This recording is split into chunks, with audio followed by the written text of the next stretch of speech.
My name is Austin, and this is Dungeons and Dracon Beams. Ah. Woohoo!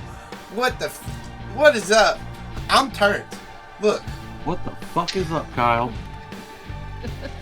Nate, you read my mind. Hey, how y'all doing? We're doing good. I think I'm doing good. Nate, how are you doing? Woo! he Ric Flair. A Ric Flair. Alex, how about you? I am present and accounted for. Aw, a present. That's it. That's all you get. No emotions. A present and accountant.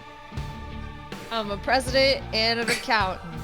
Welcome to Finally my Twitch stream. I'm taking over. We're going to talk taxes today, people. We're going to talk Let's talk taxes. about reforming them. Let's talk about paying them. No paying them. So, Austin. Alex, I won't budge on this. I'm the president, and I will put you in jail. Shit. Now. Will you pardon me? Nope. Nope. Nope. Rude. Fine. Gotta pay your taxes. How do you think the accountant half of my business survives if you don't pay your taxes? My internet dropped. It came back. You prayed for Good a minute. news.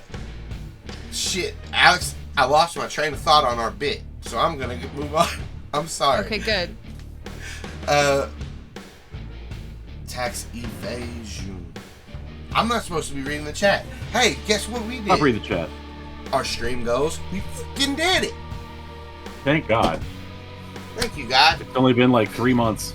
God tweeted, and he told his favorite. That was really cool that he did. Yeah, I missed him. Got a blue check, but everybody has a blue check now, so it's not a big deal. Well, yeah, now that you can pay $15 a month for them. Oh, it's only 8. It's only 8. Oh, they negotiated it down further. Okay, cool. Yeah, because that's what normal people can afford. Normal humans can afford an $8 a month subscription, right? Netflix. No. What do you get out of it? Never Nothing. mind. A blue check mark. Nothing.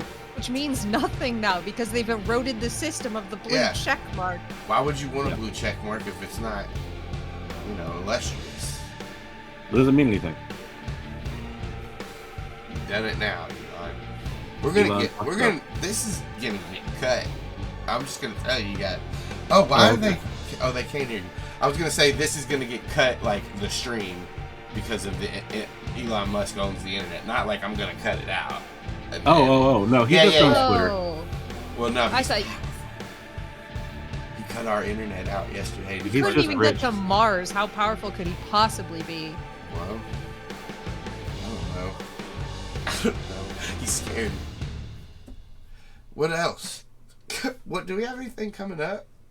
Let me look at my calendar. There's a Zac box in the next couple weeks. Ooh, the first Zac box, because you know what we did? We launched a Patreon. We already got 3 Patreon. We're calling them Patreons. Patrons. Patrons. I like Patreons. Patrons. It sounds like an alien race. It Our sounds- Patreons. Hello, our Patreons. We welcome you. We know you are not a Yeerk because you are a Patreon. Yeah, Yeerks wouldn't give us $1. Klatu barara nikto. Oh shit, we really messed up. Instead of saying we'll put you on the list as not a Yeerk, we should have said you get on this list and you cannot become a controller.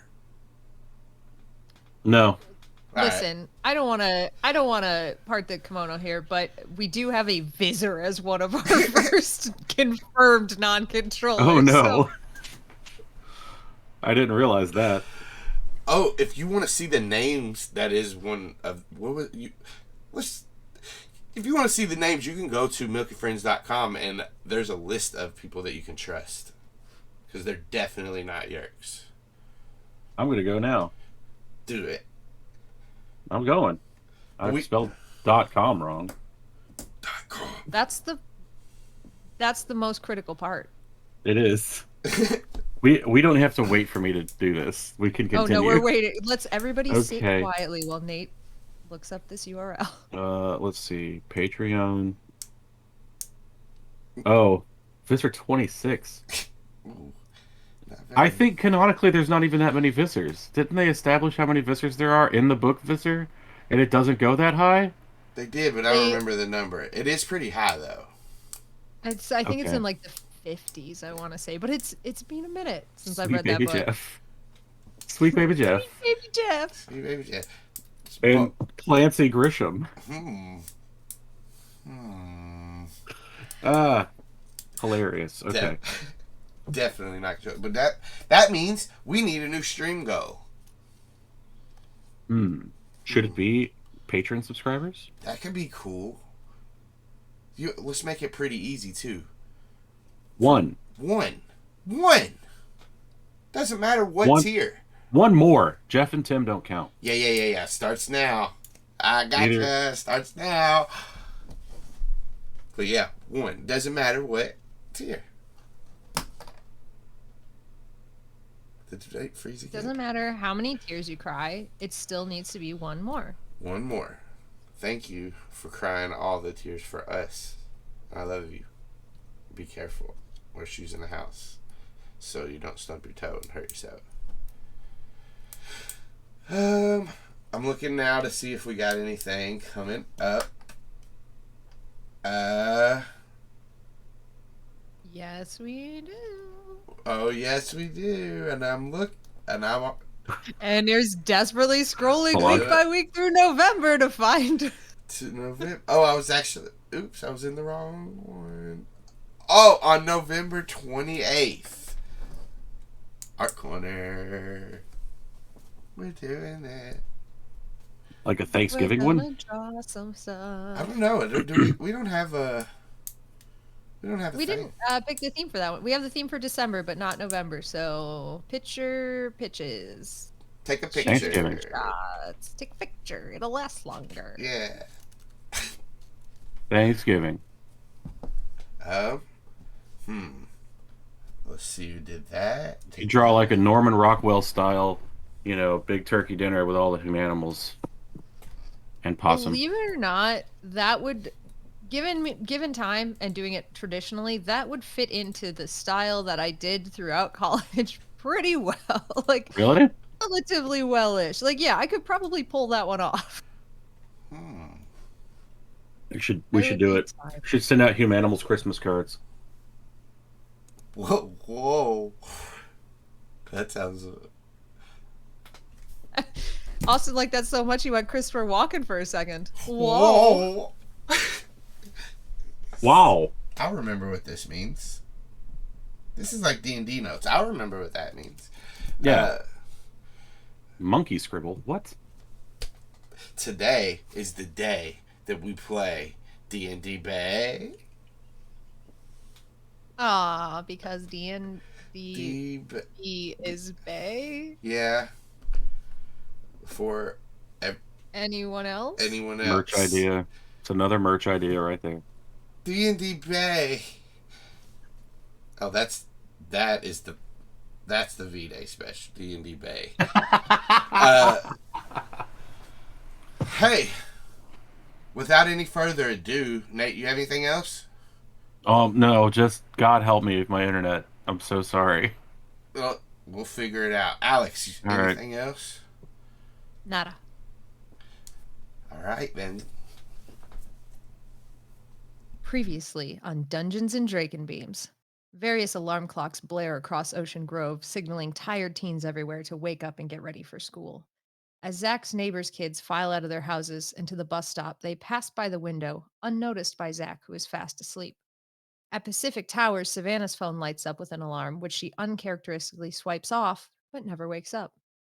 First period passes, then second period passes, and by that time, Zac crawls out of bed, which he does only at Moe's insistence.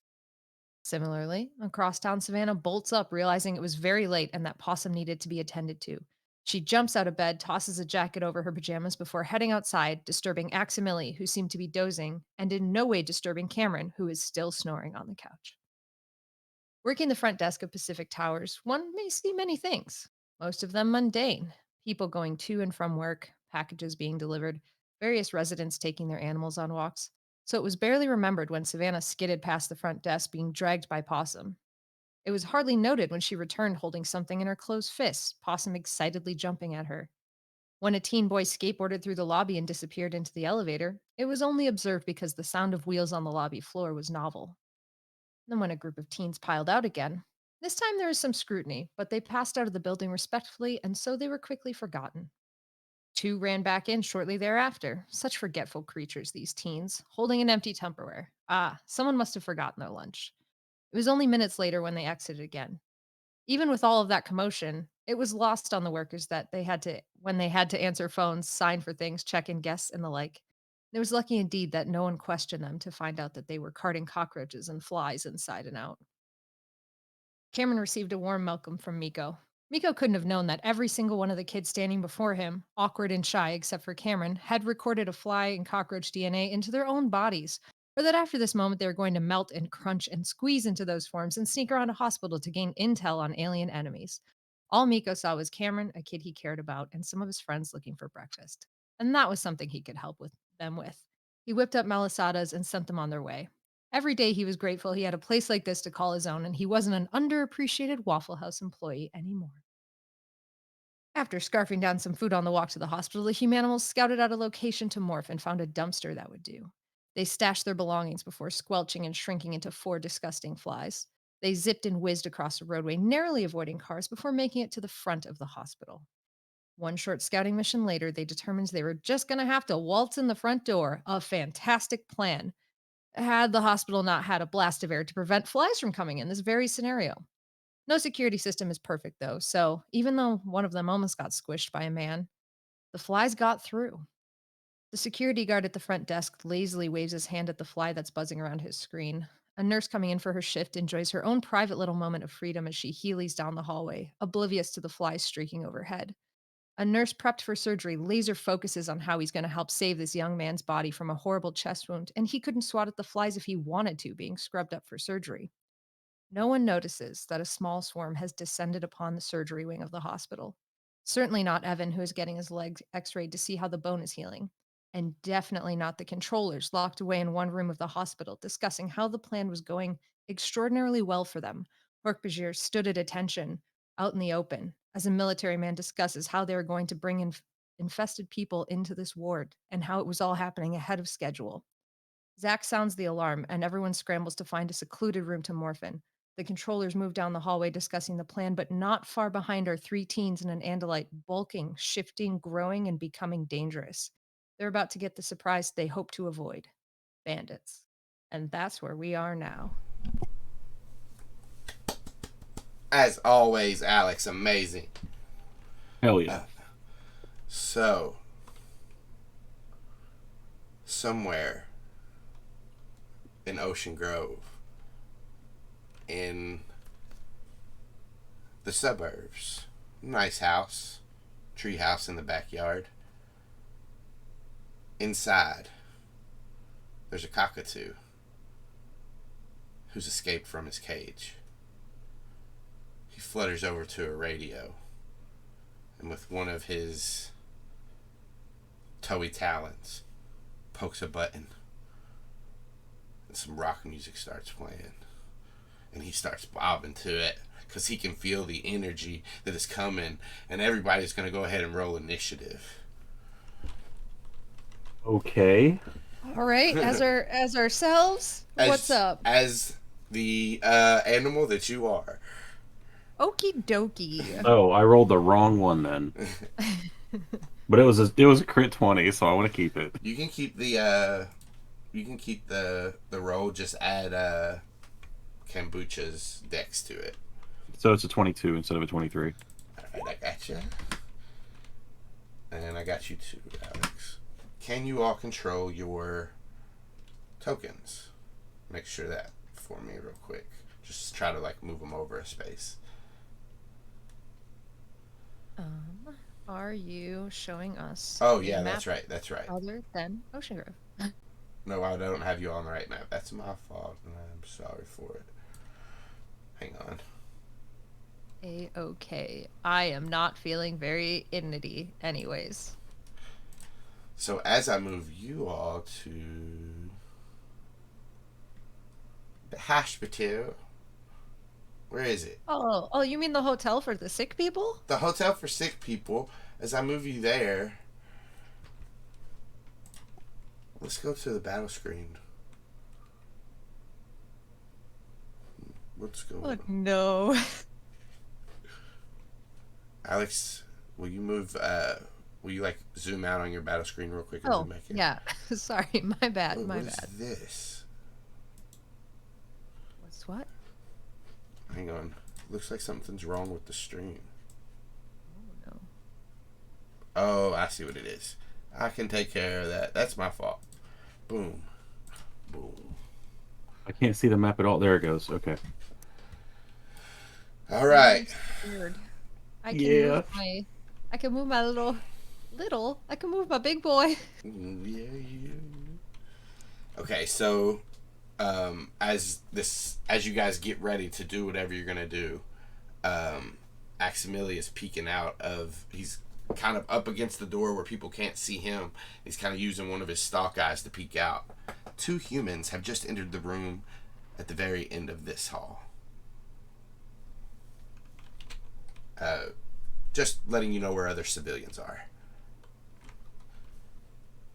And you guys can now like see everything. I've opened the map up a little bit more for you guys, so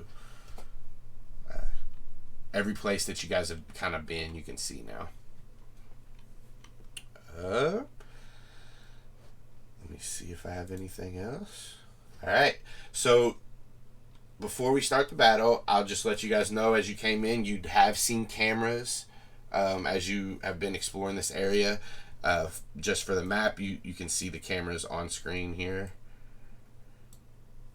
If you get, I mean, they're cameras.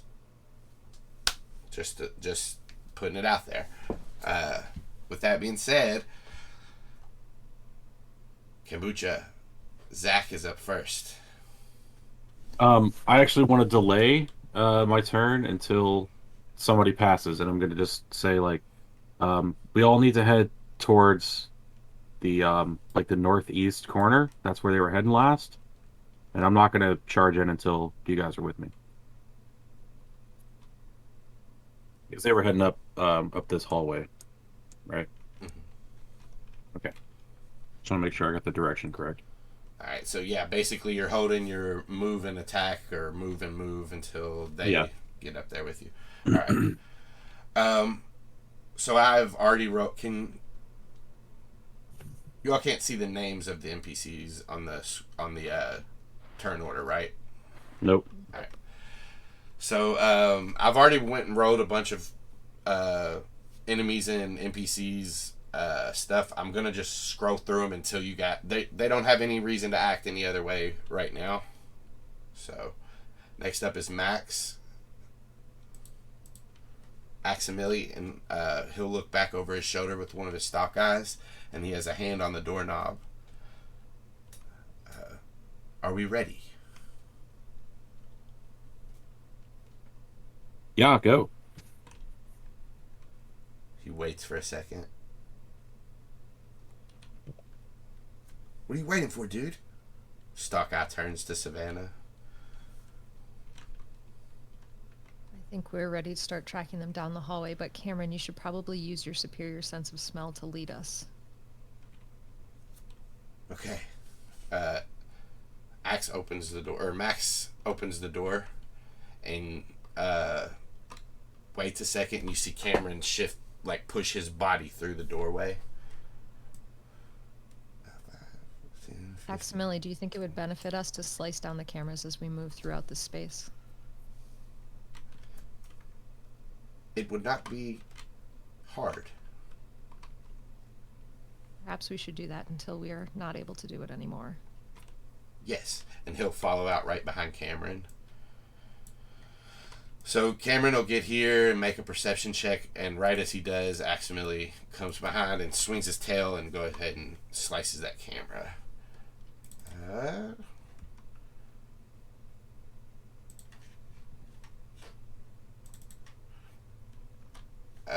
You all don't see this, but Cameron says his nose hits there.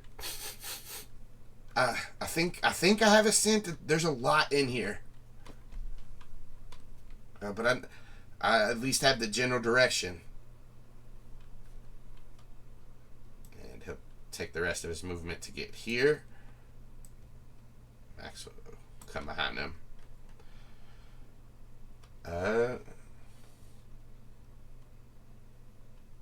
So with that, okay. Next up. Oh well, Cameron was next up, but now it is Savannah. Oh, Savannah, I didn't move you up. Let me move you up.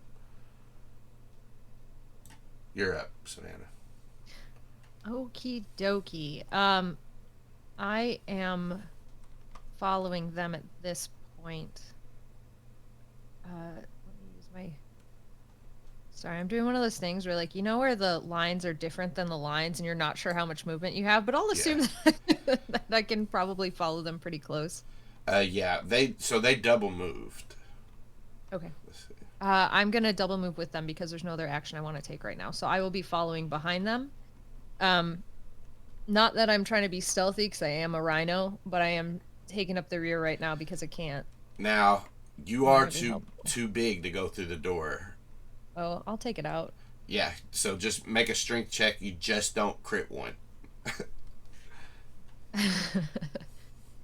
All right. Of course, I say that. Okay. It's a 22. Does that Oh, work? Jesus Christ. Does a 22 work? Austin, does a 22 work to get through a door? It immaculately works. Do you leave a Looney Tunes shape, like rhino shape, in the doorway? Maybe for a second, and then it all comes crumbling down. There's just rubble now, like where this door used to be, and like just a big hole. And you do see, like, with your vision's kind of poor, but like as you're moving around, you see Evan in the room and the nurse just like against the wall, and they just like, what the fuck just happened, pretty much. PTSD is hitting Evan in waves right now. Oh no. I'd like This to. is the first time. Can I take my action now? You can, yes. Okay. I'm gonna go ahead and come out, and then see what Savannah has morphed, and I'm gonna go. Hey Van, can you please get in the front? Max, I'd like you on rear guard, and Cameron, if it's okay, I'm just gonna ride on your back. I can't see well enough to get in the front. We need Cameron to be tracking this guy. My job here is to get you guys out if we have to, and we're probably going to have to split up so you guys can move. You don't want damage in the front? Not unless we need to. You guys should be able to get away if you have to. All right. I'm still going to jump on Cameron's back. All right. I'll just put him there. So with this noise, I think we're gonna go ahead and add. Whoa. First, they don't do anything. They just move to the back of the room. These two as well. This hallway is pretty cramped for a polar bear and a rhino. So like you all are having to like your body's definitely rubbing on at least one of the sides at all times. So you're like... It's not a big hospital hallway where you cart things through and pass each other with beds and stuff. It is. Like, that's what I'm saying. You're only touching one wall at a time. Oh, okay. Yeah. So just like normal hallways then, if you walk and touch a singular wall. Well, you know what? You are just knocking stuff down. But yeah, sure, Alex. 2 rhinos come down the hallway. What's next? Poor Austin. I'm so sorry. So, they've heard you guys by now. Oh, that's rubble. Okay. Alright.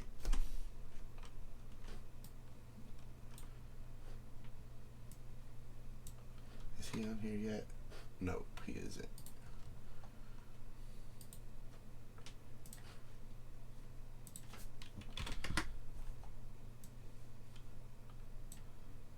Okay.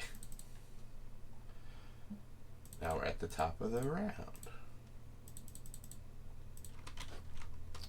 You jump onto Cameron, and what next? Because you're up first. There's no way for me to convey my move action to him, is there? No, you can hold your Okay. action until he moves or something like that. I guess that's what I'm doing then, because I feel like his move speed is better than mine, or at least the same as. All right.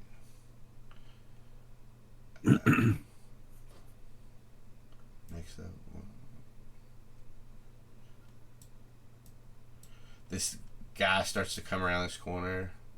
He's running, and he gets to here and sees you all, and he just stops, and you see him like turn around and take a couple steps back. And he does knock on this door right here, and he's yelling, "Ah!" when he sees you all.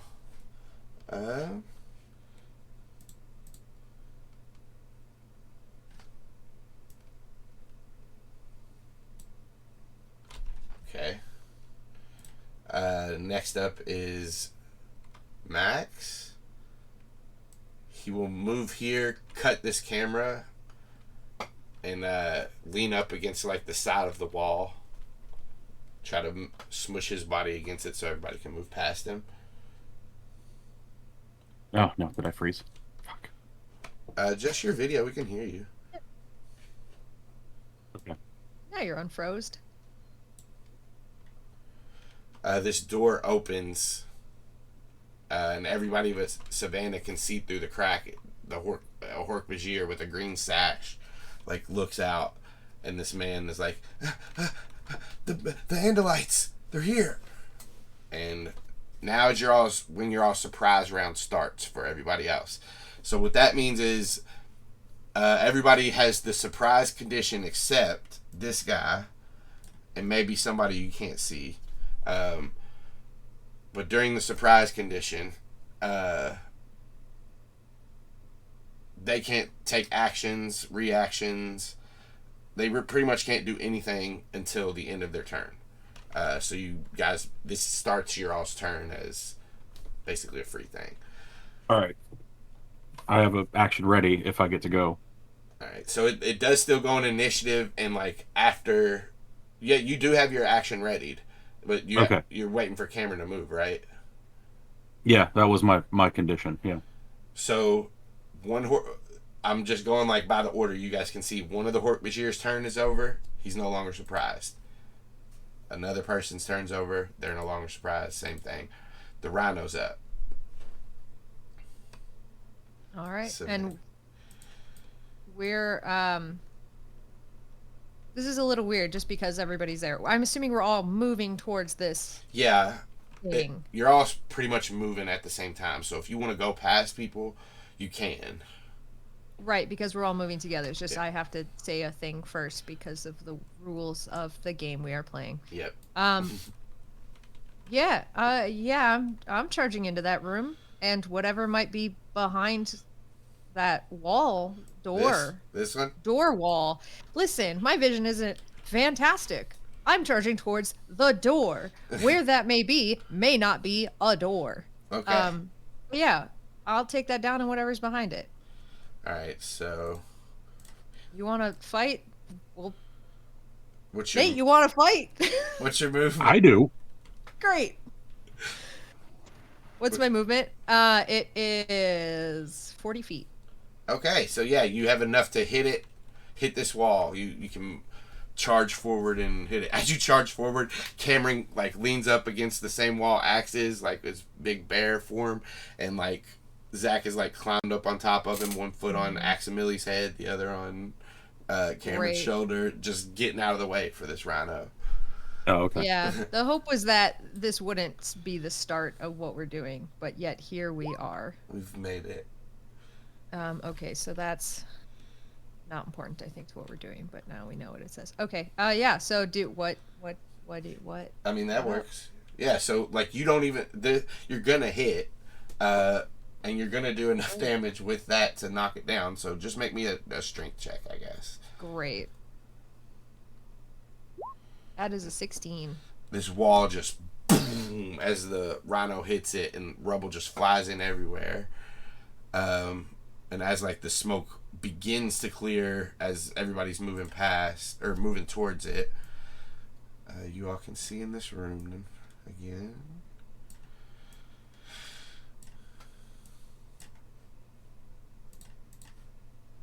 This Hork-Bajir flies back and falls prone. This one he doesn't fall prone, but he moves against the wall. This guy goes against the wall and falls prone.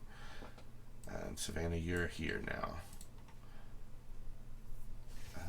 You can go ahead and roll some damage. Just go ahead and roll your horn attack. Is it a horn? Gore. Yeah. Yeah. Now, does this count as charge? It does. It does, yeah. Okay. So go ahead and just roll the damage. And basically, since they didn't take the hit, but they're getting hit with the rubble, I'm just going to give them half of whatever this damage is, but add everything in. So you get another 2d8 to that. 2d8. Oh, hang on. Let's see. I'm trying to do it the fancy way to prove to you. Nope, just kidding. I do it the shitty way. 18? No. Plus an 18 bludgeoning plus 11. Yeah. All right. So 29, and then we half it. So 14.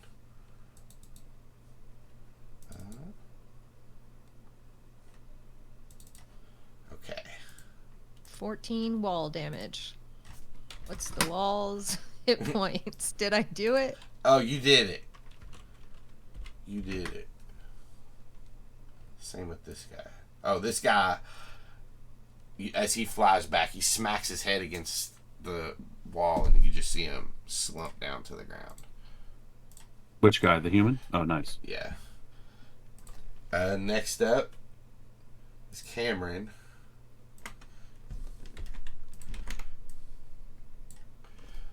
And Cameron will move his speed. And I gotta see what a polar bear can do. Alright.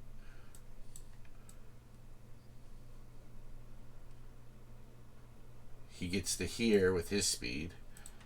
Did you want to jump off anywhere before there, Zach? Well, we can see that there's another Hork-Bajir in that room, right? Yeah, there are 2 Hork-Bajirs in this room. The hole is right here. This whole wall is off. I'm gonna... Savannah, do you have those Hork-Bajir handled, or do you need help?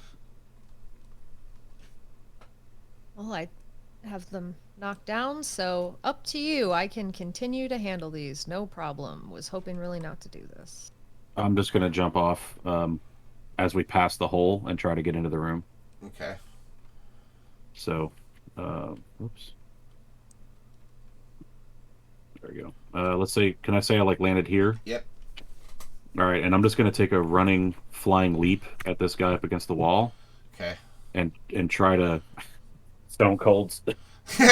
Yeah. Grab him by his snake neck and just swing around and fucking. Rah! All right. So how do I roll that? How do you want to roll that? Well, what are you? Are you trying to hurt him or are you trying to grapple him? I'm trying to grapple him and hurt him by at the same time. Dropping him. Yeah. So I have 2 fist attacks. I could punch him one time and then try to grab him and drop him. Yeah. Either way. So what you can do is, if you want to grab him and drop him to do the damage, you grapple him with one of your punches and then slam him with the other. It'll basically be a grapple check and then an attack to do that. But I'll let you use both of your swings to do it. All right. So here's athletics. a fist. That's sorry. The same. It's I okay. hit a fist attack, which was a 20. Did you have advantage or disadvantage on that, Nate? Doesn't matter. I rolled 2 20s. That's a saving throw, not that. Yeah, attempting to grapple is a bonus action for me, so I'm just going to attempt to grapple. Oh, fine then. Don't even worry about what I just said. You just tried to grapple him. Easily enough, you grapple him. Cool. With that bonus action. So now, roll that fist. We'll just take that fist attack as your grapple check. So now you have 2 fist attacks. Nice. A 9. Not great. A 9. You have advantage on it. Oh, well, that doesn't matter. Doesn't matter. You swing at him, and it's as you're grappled up with him, he gets one of the blades up, and it cuts your forearm just enough to keep you from hitting him. You don't take any damage or anything. You just the fact that he's grappled is why I get advantage. Yes. Yeah. Okay. All right. Here's my other one. A 19. A 19 does hit. Nice. That's 2d6 bludgeoning damage. Okay, cool. 13. 13 bludgeoning. All right, I need to move you Now, for. did I manage to drop him to the ground? Is he prone? We'll see. Okay. I'll give him a save. So he's took 13 bludgeoning damage. And I'll give him a strength save. It's gonna. What is your strength modifier? +3. +3. So it's 8 plus your proficiency, which is 2. Or is it 3 now? Your proficiency's 3. So Yep. 8 plus 3 plus 3. So 8 plus 8 is 14. He needs to beat a 14.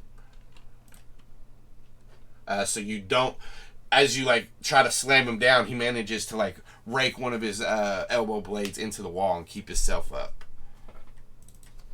He is grappled. And that is at the end of Cameron's turn. He's gonna roar because he can't get close enough to do anything. So he's gonna try to intimidate the human he just sees to run away. You can use strength for that. That's a crit. Nice. You guys hear? Oh yeah. I'm not a field agent. You hear footsteps.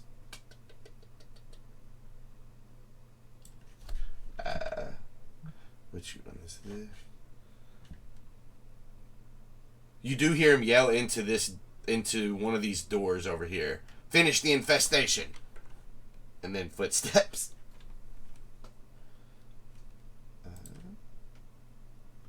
That one's done. That one's done.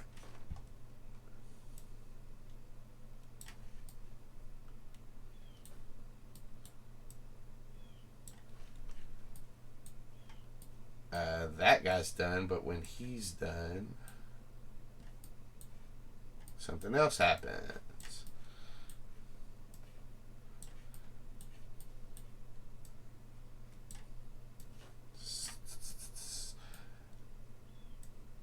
This is not a very welcoming hotel. This is. Are you all sick? In the head.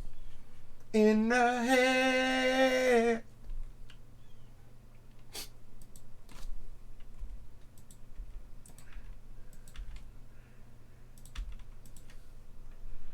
All right.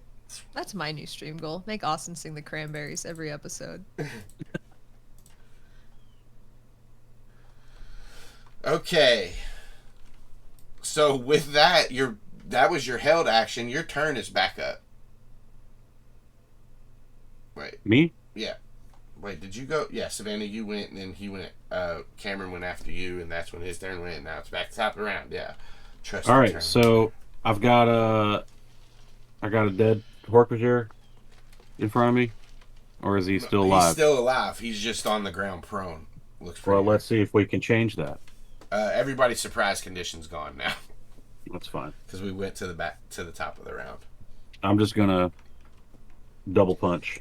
Nice. Double punch. 16. 16. 16 hits. All right. Do that damage. 8. Boo. And then one more. 20. So Another 8. So that first hit, as you punch him, you see he just his 3 blades on the top of his head, as he like hit him and turn, they kind of stick into the wall, and you see him just go limp after that. And so your second attack, if you want to hit the dead body again, you can, or you can hit the other one that's on the ground next to him. Yeah, I'll spin and slam him for another 8. And yeah, you hear a gasp come out of this Hork-Bajir as you like slam down into his sternum. But he still looks like he's alive and kicking. He does still look like he coughs a little bit after that, and your all's eyes meet. So yeah, he's still up. All right. That boy dead. Get him out my initiative. At that point, I'm just gonna say, start trying to find the infestation. I'll catch up.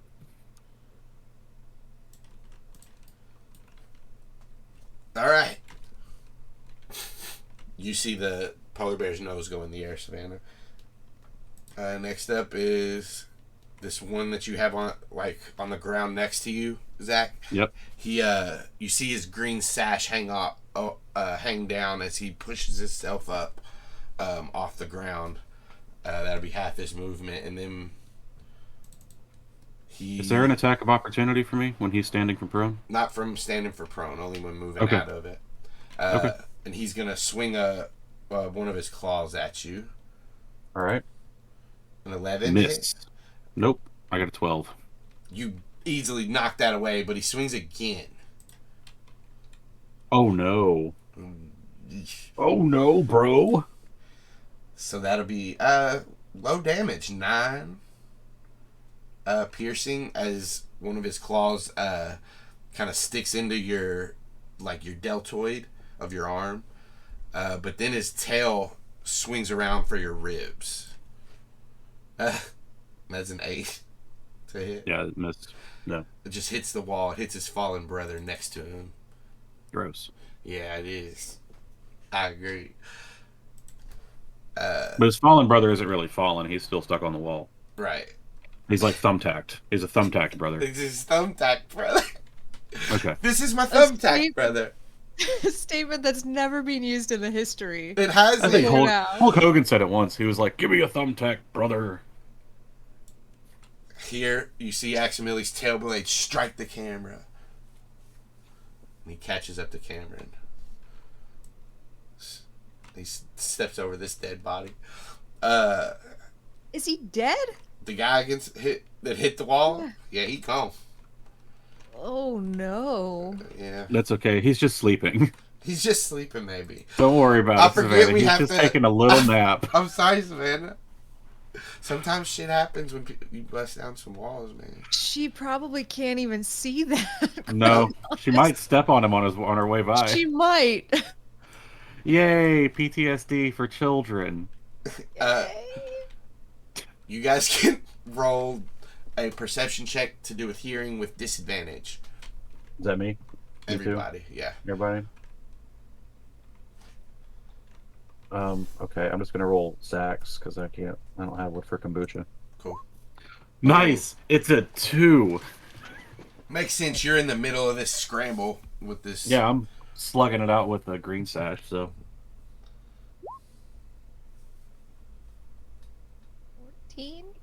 14. With a 14, you do manage to hear, "I don't care, finish it. This is my promotion." Shang Tsung is here. Huh? So, But Shang Tsung from Mortal Kombat? finish him. Finish. Never mind. Finish him. Now, before I make you your Starve Cadrona. No, he doesn't say that out loud. Next up is Dead Boy. Rhino's up. All right, and I heard where this noise was, this commotion, this infestum was coming from. Came from this way.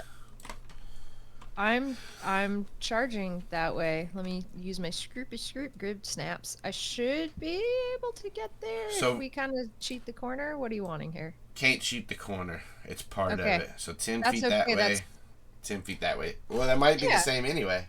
That is exactly. All right. But Cameron has to move out of the way. Hey! Hey, Again? Hey, Savannah. Do it. You could just go Sorry. through the corner. You could go through the corner. the only reason I didn't want to is because I want to go through the wall ahead of me because that's where I'm hearing this come from. Go through both levels. That would be so... Rhinos should get an ability that just says Austin, walls don't Austin. exist. Austin. Yeah. Would you let me do that? Yeah. I'm gonna go through all so the walls. You have to pass strength checks, but yeah. For sure. Fine. Give me a strength I'll check. roll to go a through. strength check. Just don't roll any ones. Don't roll any ones. I rolled a There's 13. a one in You that. rolled a 1. Okay, yeah, but it was not on the one that mattered. Right. And it's still a 6. And since those walls are so close together, you don't have to roll for both of them. It's like a boom, boom. You will have to roll again if you keep moving to this one. Yeah, It's a yeah. supporting I'll beam, roll though. it again. Yeah. I'll roll it again. Let me Roll it again. strength. I have no That's problem. 19. I have no problem rolling strength checks with rhinos, is what you're trying to tell me. That's what I'm asking you. Like, I'll try to be a little bit deft and like a little bit of a prancy boy, but if I can just mow down Prancy these walls. boy. Fancy boy. Hey, are you gonna uncover more of the map? Yeah, like this. Okay. Oh, that wasn't the right thing. Like you. No, mean not like that. like this. Like Oh. this. Oh no, it's a super jacked boy. He's a jackknife boy. Oh boy, oh boy. Ooh boy. All right. That's what you gotta see. There is a camera now. So. Doing our best with the cameras. I honestly didn't think we were even going to be able to maintain it this long. More rubble. This is difficult terrain now for everybody. This rhino, as she moves through it. Hey, I've cleared a nice path. Right. How dare you? How dare I? It's only difficult if you stray off the path. That was only 20 feet of your movement. Great. So this is, I'm assuming there's like a wall kind of, let me ping it. Here, this is a wall. That's why I can't see. I've busted into this room. Great. Do I hear any like commotion or anything from these guys in the room as I bust in? Like, you recognize Janitor Saup from your school as he looks over his shoulder, and there's a kind of a buff guy under like this MRI machine. But they are surprised as shit when you bust in here. Why the fuck is Selp here? Okay. Unless it's his dad. All right. Even then, he wouldn't be. Anyways. Sorry. I'm having a conversation with myself. I don't need you guys to participate in this conversation. Apparently. All right, but none of them say anything that's like would lead me to believe that this was the exact room where they said continue the infestation, or like this is where I think they've said. You heard it come from this area up here. I will remind you from last session, Zac did see Janitor Bud talking to a guy in a military uniform. I'm pretty sure he conveyed it back. Yeah. Okay, he did, but I didn't think it was that specific. Okay, great. It might not have been. I'll go ahead and say if you need. I think you can ask it out loud right now if you want. Or is that what you just did? Was I not paying attention? No, you're good. I kind of just want to. This is terrible. They're humans. We don't want to kill humans, but we might want to scare humans. All right. I'm gonna say while I'm charging down these walls. No, because it wouldn't make sense. I wouldn't have that much time. I just have to make a judgment call of do I tear down more walls or do I do in this? I'm gonna tear down more walls. I'm gonna keep charging through like I've charged through here, and I'm just gonna kind of continue on this path of destruction and like lean left, crash through this wall right here with my charge. So I'll roll another strength check. Yep, and since you're using your like attack, like you're like putting some oomph into it, you can have advantage on it. Great, that's a 23. Does that make it? That do it. You really just don't have to roll a 1. I don't know why I just gave you advantage on it. Because it was way more fun to roll a 23 than a 10. Yeah. Turn.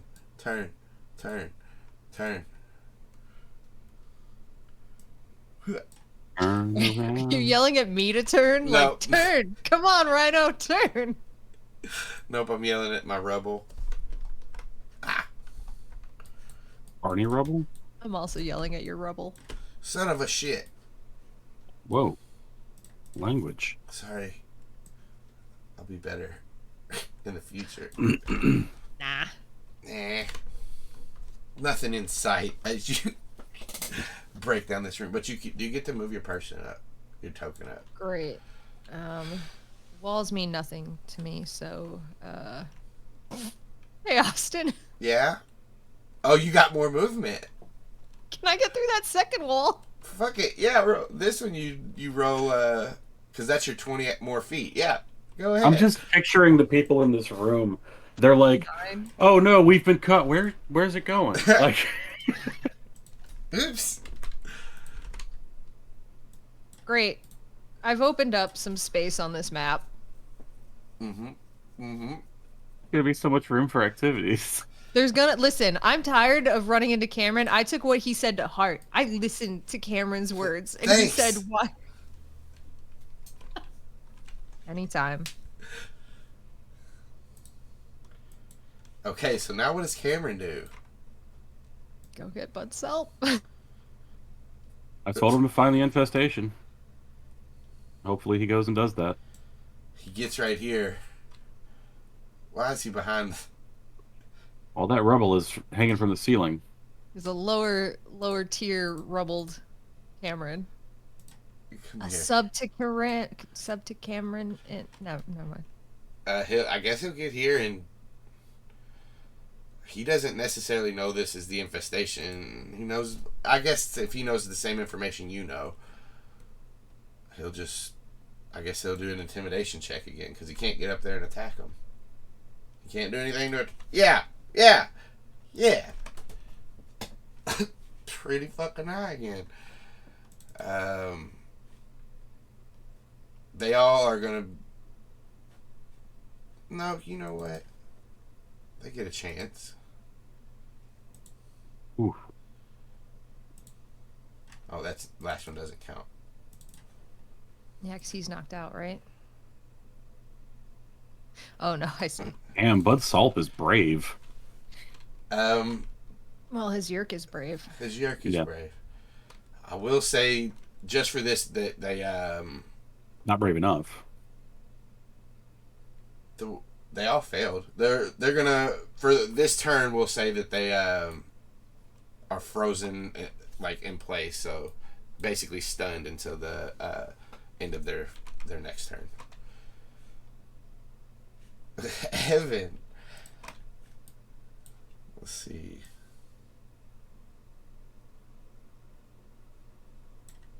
Basically double move to here.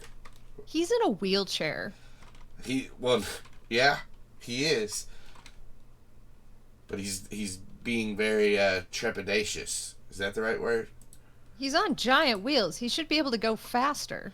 I'm talking about he's not just running out here. You just seen a rhino Oh, run he's through a running. wall. He has a broken leg. He's hobbling out there. Well, no, his nurse is like pushing him, but it's, like they're being careful. They don't want to. Like, who knows if that rhino's going to come back through this wall that they can't even see it.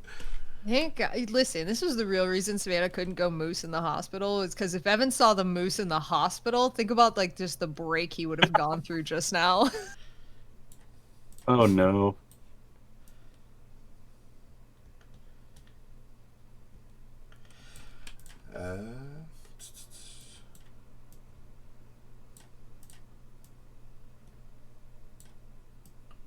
Here come the fucking Power Rangers.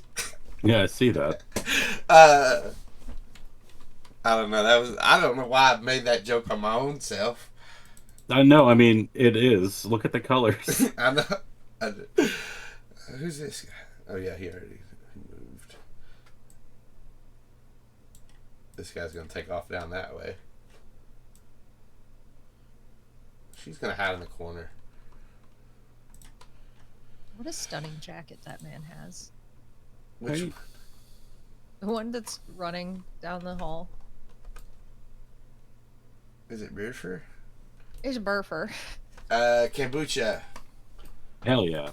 I'm gonna slug this Hork-Bajir again, I guess. Hell yeah. When we get to the main fight. 14? Hit. Oh wait, hang on. Let me double check because he's a green sash boy. 14 misses as you swing your first fist down. He like pushes it out of the way. You know what I just remembered? I have bashing. Oh, it does extra. Yeah. They get disadvantage on their next attack rolls. Oh, if you hit him with it? Yeah, so I probably shouldn't have took damage before, but I'll whatever. Next time. Fucking shit. It's a crit one. This is really upsetting because I, in this time, wrote an entire Christmas carol about how you were bashing through the hospital in a one hork open sleigh, and then you didn't slay them, and now I can't do my fun Christmas carol. Yeah. I'm sorry that happened to you. This is how it affects me, Nate. I can clearly. I'm very sorry. You want to move or bonus action or anything? God, can I bonus action to hit him again? You can bonus action grapple him. I have know extra that. attack. Wait, I have extra attack. Extra attack lets you take 2 attacks. So Instead of one whenever you take the attack action. but multi attack is taking an act. So this is like something Multi we've been attack over. doesn't count as attack. Yeah. Yeah, you told me Right. this. Fuck. I'm It just would've been the looking same for thing things I anyway, can though. do. I don't want to affinity, martial adapt. go Power Rangers. I'm not supposed to be reading the chat. We say one thing about it and then I fuck it up all day. I wish you had the dagger flute. Oh, I wish I did Ocarina? too. Yeah. It might be an ocarina. I don't know. I don't really. I feel like they called it a flute, but like I feel like it's really in The Ocarina dragon shape. flute. I used to know the. Man, I was a Power Ranger boy.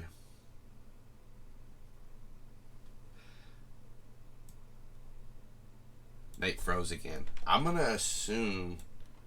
I feel like he might want to grapple him. That's the only reason I don't want to move forward. Oh yeah. I'm sitting here fucking talking. Oh, you were froze. Can you you were help? froze. Now we I can. know. I was sitting here talking. It's weird because I can hear you, but you can't hear me. So anyway, yeah, I guess if I can try to grapple him. All right, so it's just opposed strength or athletics. Opposed strength it is. Or I mean, athletics or acrobatics is what I meant. I'm sorry. Athletics it is. Hell yeah. Yeah, he doesn't have advantage or anything. So you grapple him. All right. I got him in a full Nelson. A half Nelson. 3/4 Nelson. The difference.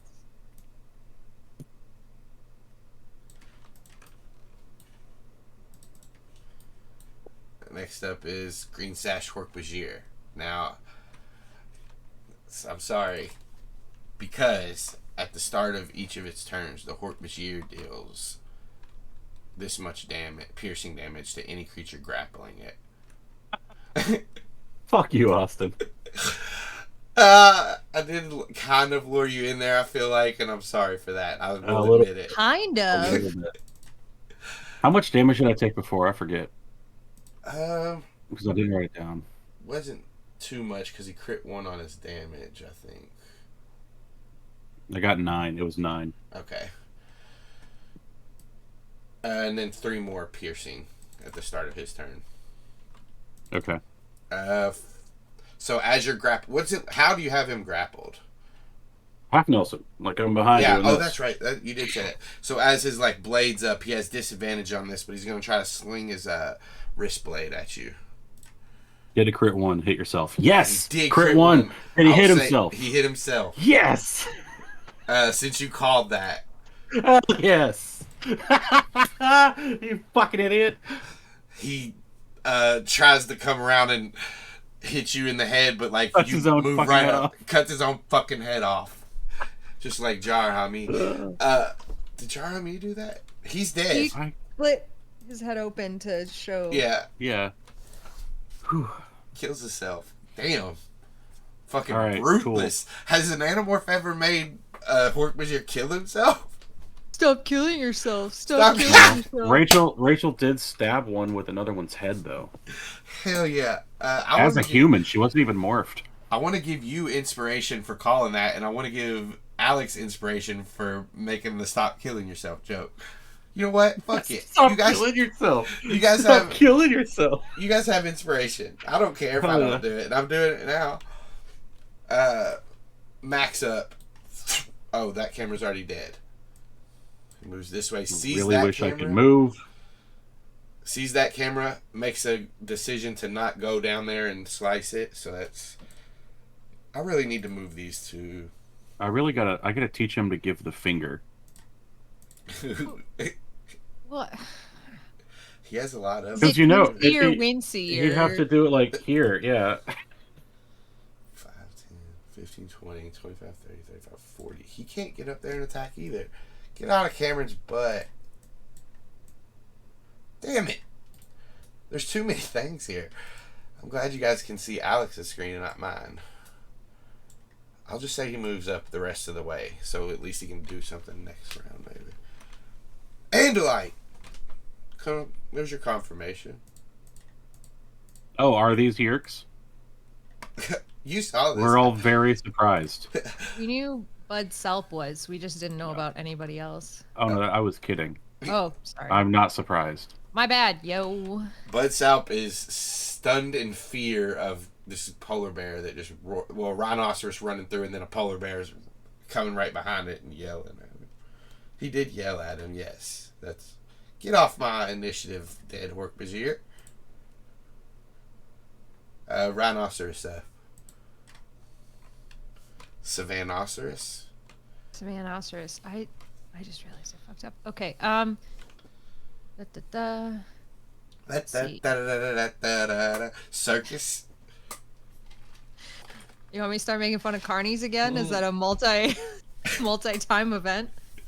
Nobody knows it but me. There's another song for you. Great. Can I take this next wall out? Oh no, yeah. Okay, I'll roll a strength check. Okay. It's a 24. It'll do it.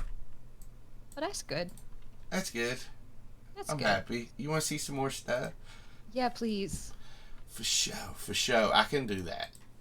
For you, anything. Anything?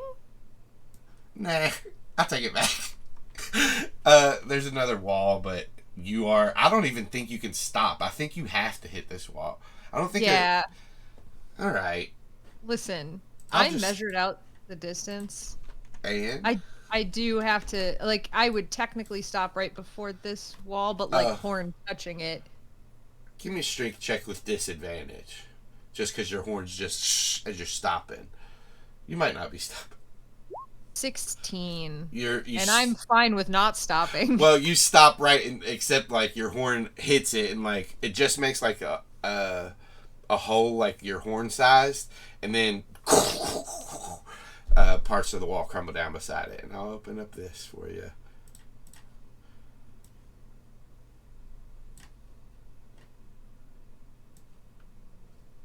Oh. You know what? Yeah, fuck that. Okay, and this is another empty room? This room is empty, yes. Alright. Then I'm going to awkwardly turn around and I'll on my next turn start heading back towards where the controllers were. You do? My goal. So, like, it was your movement to get here. You still have an action, so you could, like, convert that to movement and move back if you want, or move more another way, or do whatever. You're your own boss. I'm just giving you your options. Alright, I'm turning around and converting my turn to movement. I'll just head back this way. Like, oops, I overshot. I left like a perfectly, like, you know when you push somebody into drywall when you're dicking around at your parents' house and, like, you push them into the wall and it leaves their perfect body imprint on? Yeah, like that. My mom did that to me once. My grandma got pissed. One of the nurses is just like, ooh. And then looks to the other wall behind her that's now completely gone. Ooh. This nurse is no longer stunned now. Finally, from the fear. Cameron's turn again. They should have all went by the Cameron's turn, so I guess they're all unstunned now. He'll move up. And he'll just use a strength check to try to push this MRI thing that's over Steve over.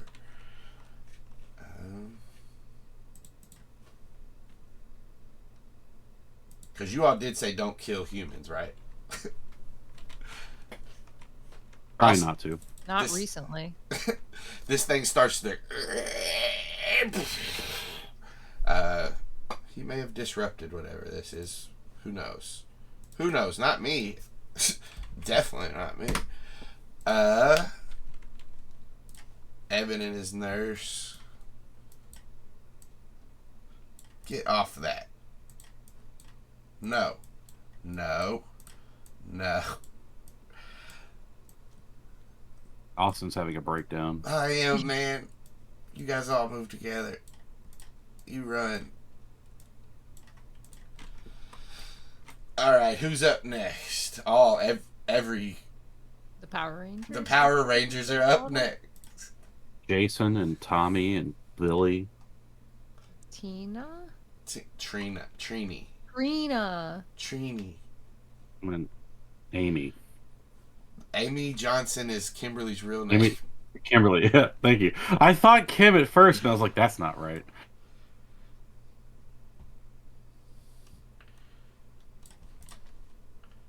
Kim is weirdly informal for a Power Ranger now that I'm thinking about it. I'm Kimberly. Don't call me anything else. I'm going to take a bomb to the Suddenlink headquarters today. That cut in too cleanly. You guys hear? Dun, dun, dun, dun, dun, dun, dun, dun, dun. They have the theme music playing. It's someone's ringtone, right? It's just going off. Somebody. And then somebody from the hospital. Oh. No! Let me have it, Alex! You let me have that one. Do it! Somebody says, Is that the Kim Possible theme song? Yeah, no. And then they get clocked over the head and they die. Frying pan. Yeah, with a frying pan. This guy's turn. He's right beside Cameron. I'm going to say he reaches over, grabs like a scalpel, tries to stab Cameron's polar bear. Ah! Yeerks are so fucking stupid. There's a polar bear coming. Better grab the smallest knife in the world. Oh shit, a 6. He missed. No fucking shit. Why? I mean, listen, I know this is a game where we're fighting as Animorphs, but who would stab a polar bear? That's so rude. An alien. The ice is melting, guys. Oh, don't do that.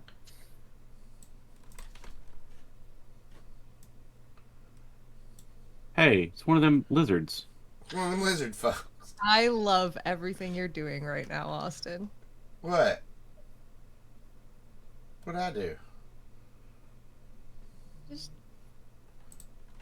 Just really nice.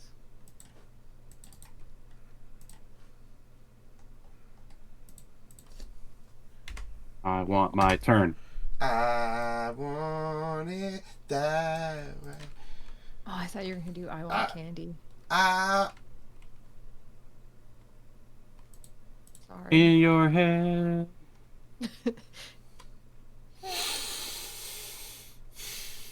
Oh, RP Aaron Carter, we got the same initials, bro. Your turn, Kombucha. Zach? Hell yeah! All right. I've got a move of 30. How far can I go? So this is 30. your way out. Fuck. It is difficult terrain, so it just goes 5 extra feet. All right, so I'm not getting there this turn. Let's see what we can do here. You can get basically there for 30, and then you can double move. Yeah, but I want to attack. Can't you get up there and grapple him? As a bonus? I guess I could. Okay, so here's what I want to do. I want to jump onto one Hork-Bajir and grapple him, but use my weight and momentum to push his head horns into the Hork-Bajir in front of him. All right, so for this turn, what you can do is use your action to use the rest of your move to get to him, and then bonus action to grapple him, and then I will let you on your next turn try to do that. All right, so what you said. Yeah, so acrobatics or athletics? Athletics it is. 15. 11. You grapple this Hork-Bajir. Ah! Came at him like a spider monkey. Like an orangutan. Like an orangutan. Like a big spider monkey. Like a big old orangutan spider. Do we have a grapple thing? Can I grapple two at the same time? And get like... Like bonk their heads together? I think it's technically against the rules, but we can work something out. Fuck it. Try I it on want the to. next turn. I want to. Oh, on the next turn. Okay. As Uh, long as they don't move. let's see if Jethro about to get out of here. Can you please bring haven't- kombucha to the front, to the Yeah. top layer? 'Cause he's behind a bunch of shit. I haven't even seen that guy like on the screen. He been running. Worse.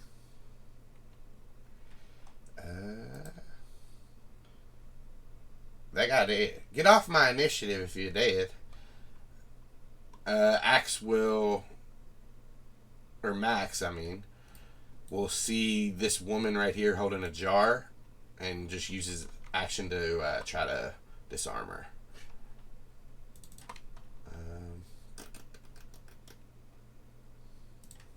Should the hatred of Yeerks give him advantage on this? No. No, I wish it did too. But he does manage to knock whatever jar is in her hand out of her hand, and you hear through all these, the rumble of the walls falling, and Hork-Bajir running up, and an orangutan swinging through the halls. You do hear a metal clank, clank, clank against the ground of the hospital floor. The hotel. The jar doesn't break? It doesn't. It's like a metal container jar thing. Oh. Sorry, I just assumed it was jar. like a mayo jar. Yeah, I say jar, and that's my fault, because yes, a jar should be glass. This is alien glass. This is a canister. It's a camera. Nope. Shit. I will say he presses his tail blade to her neck though, so that will give him advantage on his next attack if he decides to take it. Salp reaches into his janitor jacket, pulls out one of these things that you all have seen before. Kind of looks like a gun, but different. And he just points it point blank at the Andalite in front of him. So let's see if he hits. 14. I think that does hit Max. Yes, it does. So you guys see, as you're coming back, you're hanging over this Hork-Bajir's shoulder, and you see this, Zac. And as you're coming back into the room, Savannah, you see Max's shoulder, just like after this beam hits it, it just like is sizzling, and parts of it are like just falling off and disintegrating. Jesus Christ.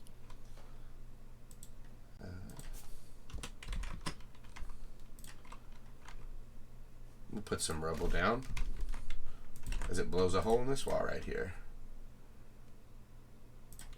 South don't seem to care about this hotel. Rhino. Gotta stop saying hotel. That one I did on purpose. Every other one, okay. Been on accident. Got it. I will admit it. Oh boy. Did I see anything that just went down with Aximili, or can I hear it? Like, does anybody hear it? Am I aware of the situation? Are you talking? Yeah. We'll say as you're coming back, you saw him quickly use his tail blade to flick away the metal jar, put his tail blade against this woman's neck, and then Janitor South pulls out a Dracon Beam and. Pew!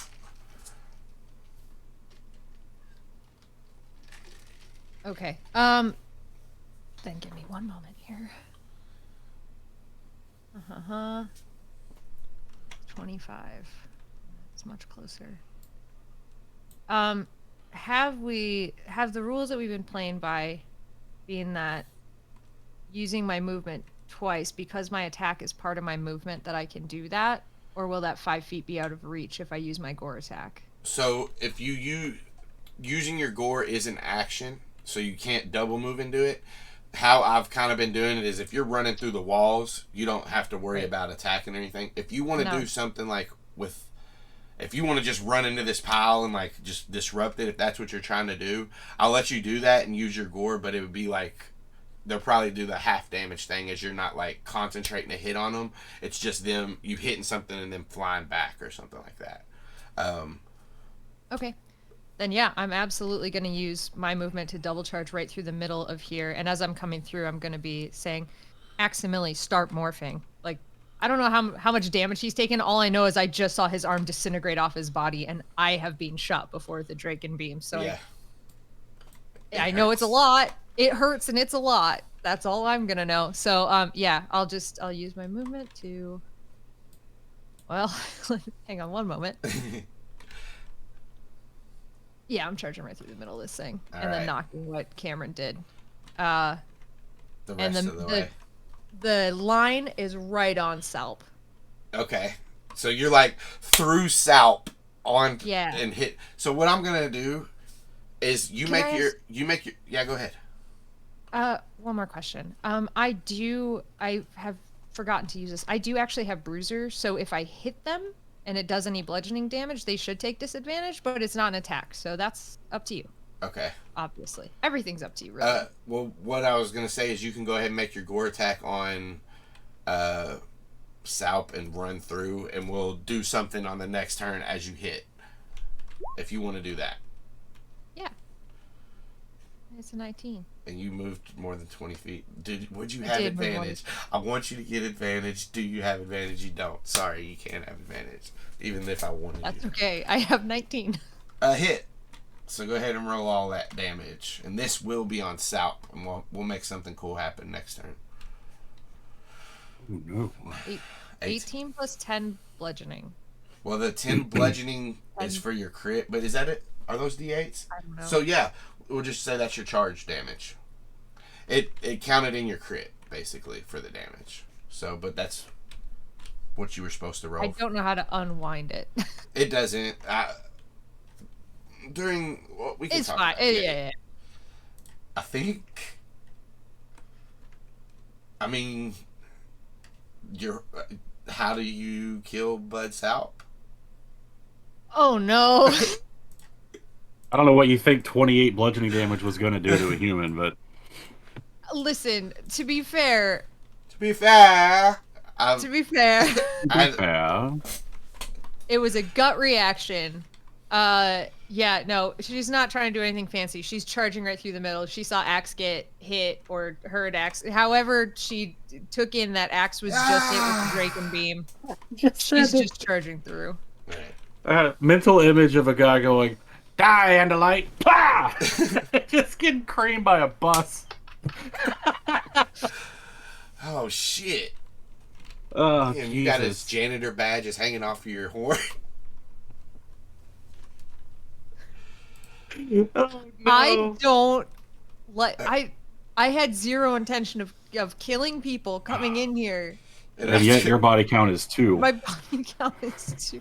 I just wanted to make some holes in the wall and disrupt things a little. So as you hit this thing, I need to do this because somebody's turn's coming up.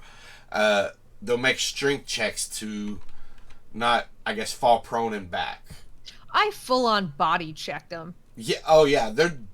They are moving. I'm just wondering if they're gonna be able to keep the. You're a fucking rhino. They're gonna have disadvantage on this check. 10. I don't think that's enough. Doctor over by Cameron. 4. I don't think that's enough. Cameron will take his regular. It'll just be regular for him. He's big like you are. Cameron is gonna fall over too.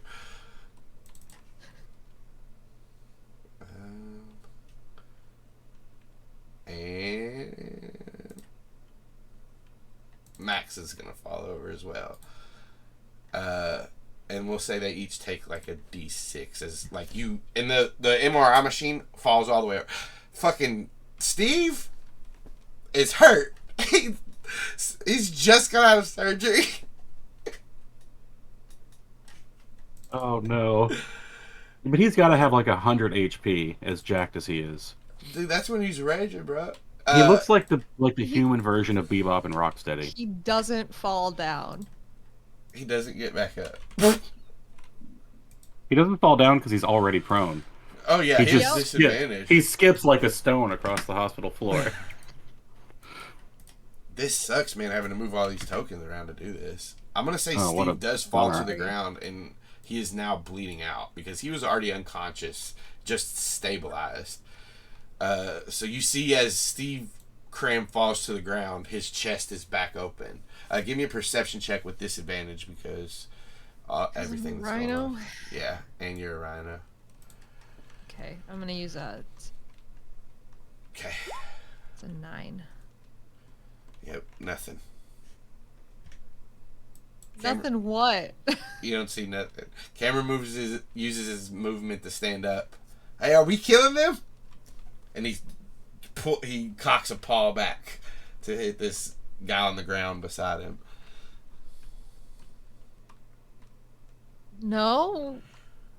All right, and you see his claws bend back, so he's not going to try to slice him open. I'm just going to hit this guy really hard then. So I had said, Zac is out of the room.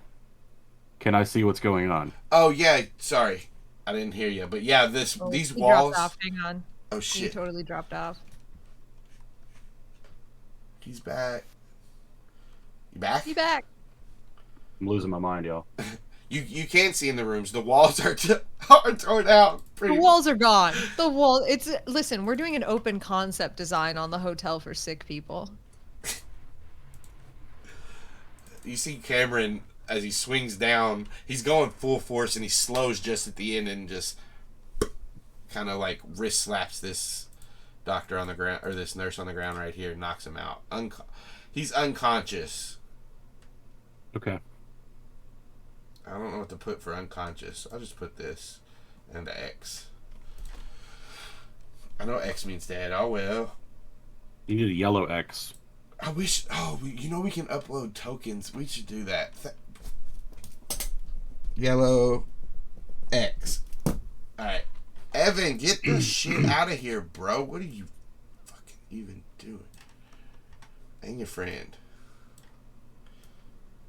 Everybody run. Oh shit, Evan, you fast bastard. I'll just put it right there. This guy, if you are yellow X, get out of my initiative. I know it's an overlap, but I just see Maxinosaurus on my screen. It's very funny to me. That's funny to me too. Go. Oh no. No. Okay. We're good. Are we? Is it my turn? It is not. It is this cop that just ran around this corner behind you, seen you, and he pulls out a pistol. Rambe all over again. Was a 16 hit? It does. 12 piercing. Damn. God damn. Max damage. Pistols are OP. He hits you square in the back, bro. Damn. He's fucked up, bro.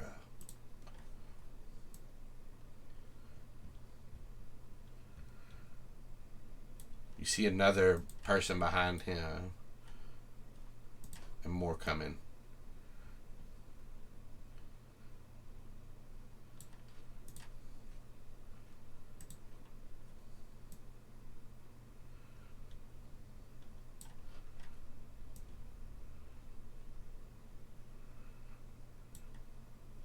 Through this wall. Let's see if he would have line of sight to you. He goes through there and goes through there. No. We'll say that corner's still there and he can't hit you at this angle. So he'll keep moving.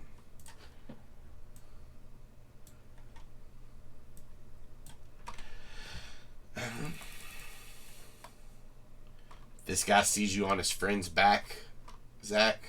He's going to take a swing at you. Okay. So first, these guys don't get as many though as the green sash, but it's a claw attack for a 22. Jesus. Yeah, that'll hit. 6 piercing. I'm not dead yet. Tail. Getting real close. A tail for 19. That hits. 7 and slashing. I'm dead. Zac falls to the ground. Uh-oh. Next up is this Hork-Bajir. Gonna take a claw attack at Max. That'll miss. And then swing his tail over at Savannah for a 16. Yeah, that'll hit. 12 slashing. Okay.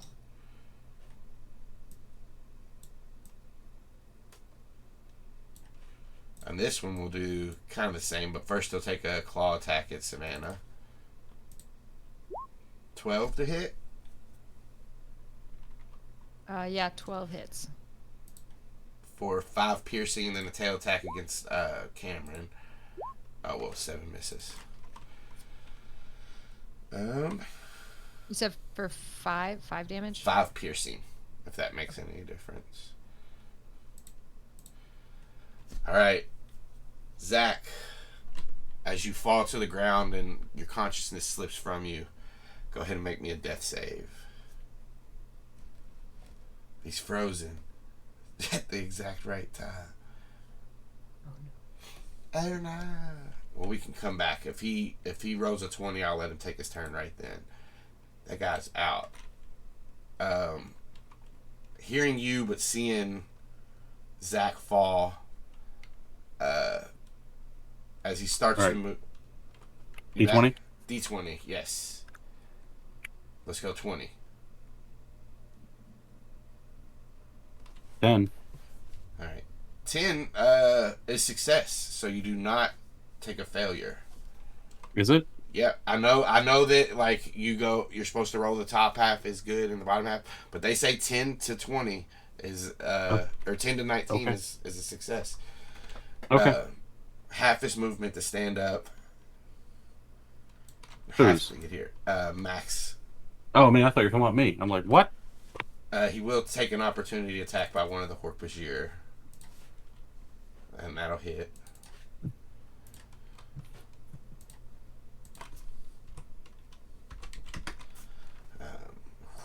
As he gets here, he swings his tail blade over his head. I cannot leave him to die, Savannah.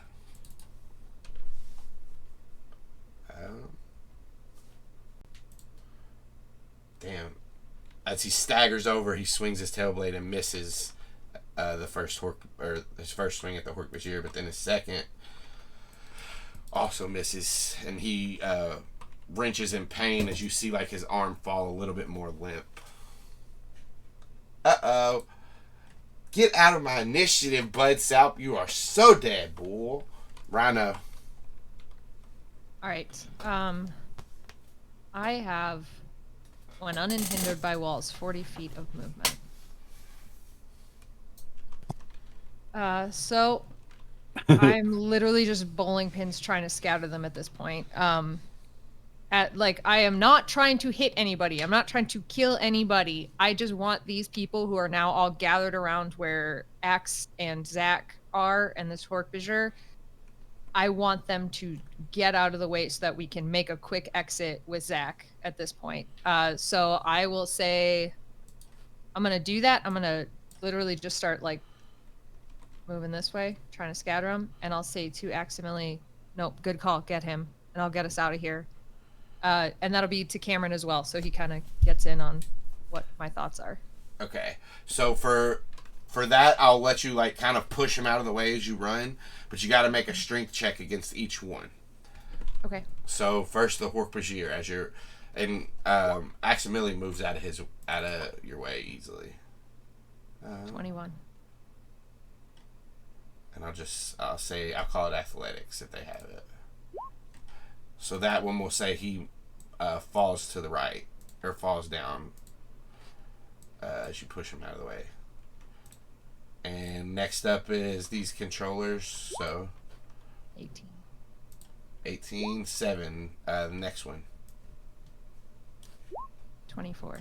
Oh yeah. 3. Hell yeah. Next one. 13. He's got a broke leg, but he's not dead. All of them are prone and moved out of the way, except the one that's taken or taking some damage and his leg's broken. He's on the ground. We'll say that's the cop. How about that?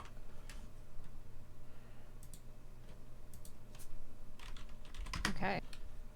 All right. Done, Savannah. That was your movement.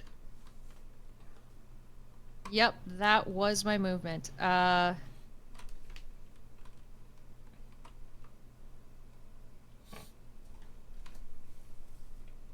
mean, God, I think the only other thing I would do would be to try to clear a path for them, but I don't want to leave them yet in case they anything. But I could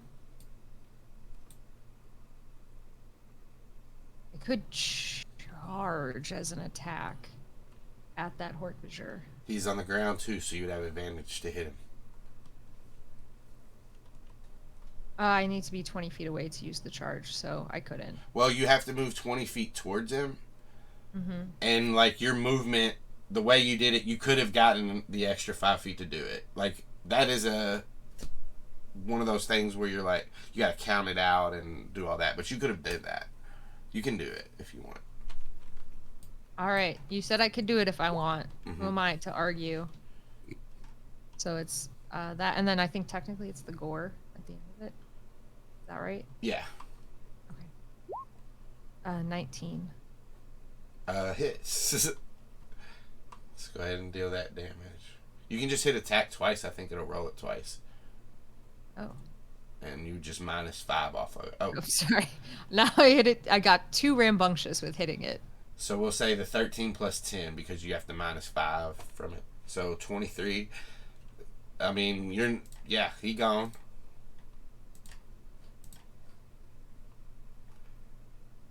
And put you back here.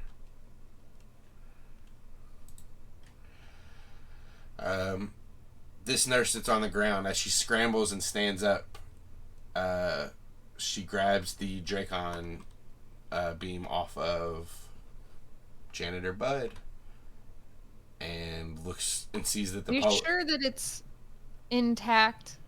Didn't go flying across the room. Are you sure that we don't have a type of jam that could be contained in a jar in this room, and it's not a Yeerk? Huh? Look, I'm down to give some chances, but we're gonna do this on a 15 or higher. The Dracon beam it has something wrong with it. On a 15 or lower, it's fine. It's fine. So she picks up the Dracon beam and points it at the polar bear that's closest to her.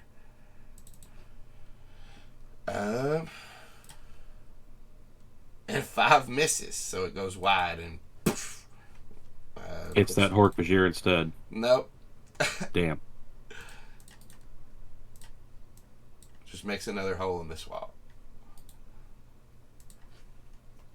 And now it's the polar bear's turn, and he's got some Hork-Bajirs in front of him.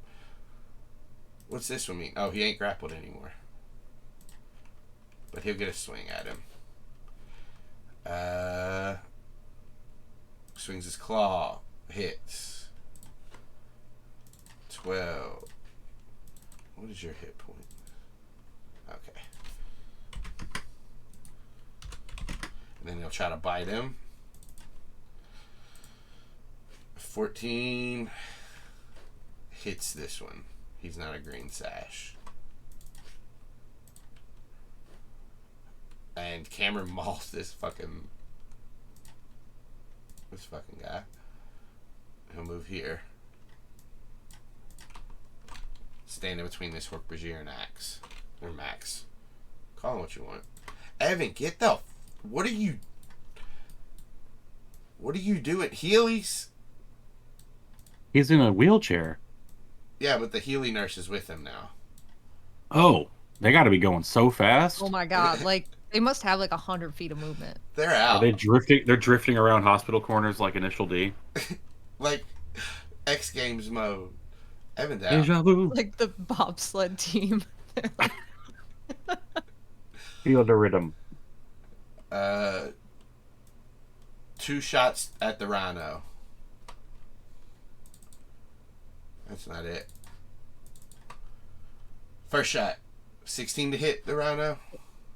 That is 11 piercing. Second shot to hit the rhino, 21 for 9 rhinos. Oh, not 21. Yeah, for 9 piercing. Okay. Yeah. All right. Right. Rhino's not looking good. Chaos. That's okay. This one stands up, and she just looks around. Grabs a rock, I guess. All right. We haven't passed my turn, have we? No. You're at the top. Okay. So I'm just going to do this. If this hits your AC, does a 6 hit your AC? No. None of these ones have weapons except the cops. So we are going to... 1, 2, 3. 3 more attacks. An 18? Hits. 17? Hits. 5 right. does not. So that's just 4 more damage to you. Because when you have, like, improvised weapons are D6. So 3 and 2, 5 damage.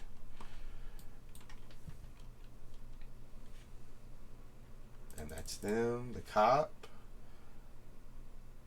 Yeah, he's going to take a shot at the rhino. It's a broken leg. Come on. He does have a broken leg, and while he's screaming, we'll give him disadvantage. I think they should all have disadvantage because of bruiser. Oh. So a 14 for that cop then. Hits. Alright, and then for the 2 that hit you, that's a 15 hit and a 17? Mm-hmm. Right. It's the same. So yeah, so still. Oh, that pistol that hit. 10 piercing.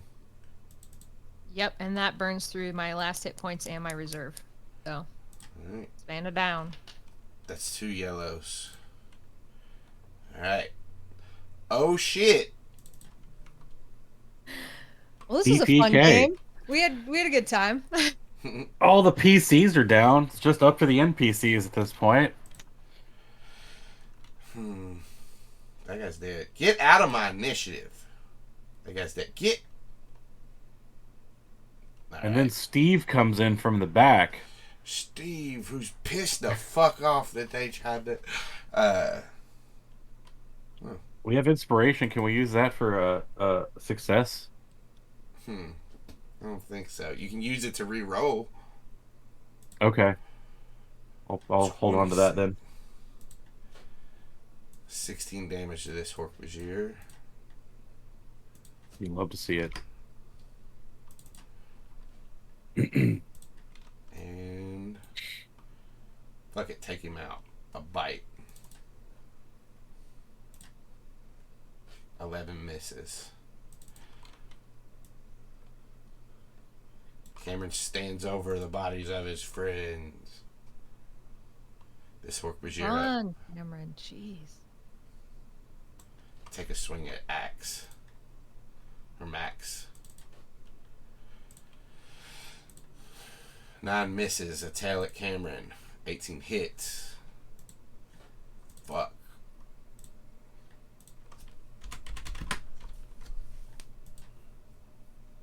Alright.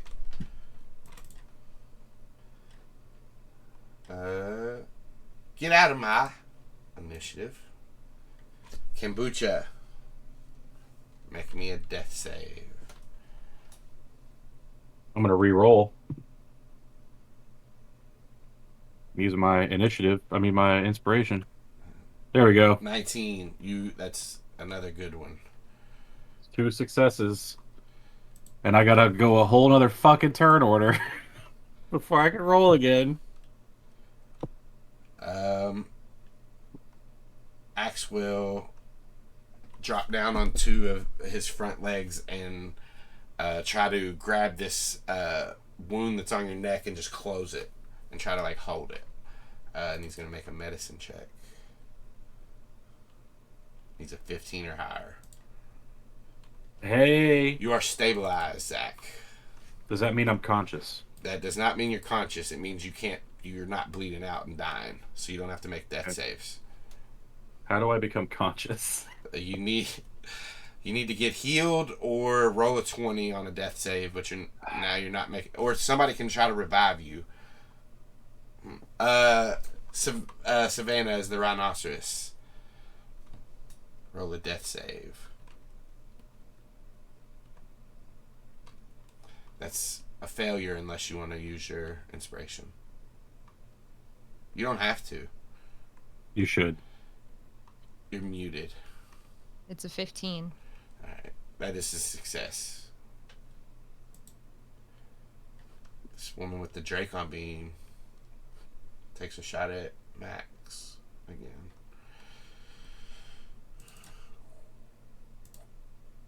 A 5 misses. You see Cameron's polar bear. Y'all don't see anything. You're down. But Cameron ducks out of the way. Polar bear behind him. I mean, Hork-Bajir behind Cameron. He swings. Let me double check. I think their AC's a 14. It is. Cameron's gonna move before he does that. To get it, the advantage doesn't matter. So he won't move. Second attack is a bite. Should have moved. He misses.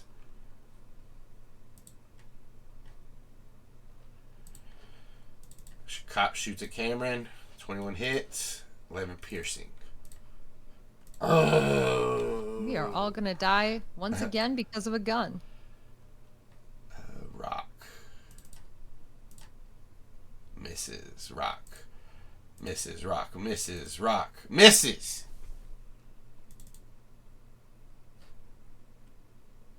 Whose turn is it? The cop's pistol. Disadvantage because he's screaming in pain. 16 hits. 7 piercing. Cameron's getting riddled with bullets. Mm.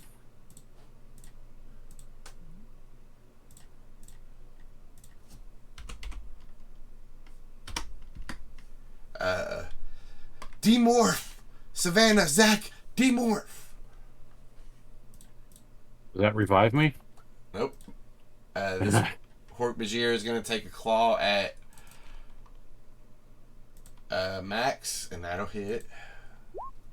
And then his tail blade at Cameron. That'll hit. So 7 to Max. And 11 to Cam.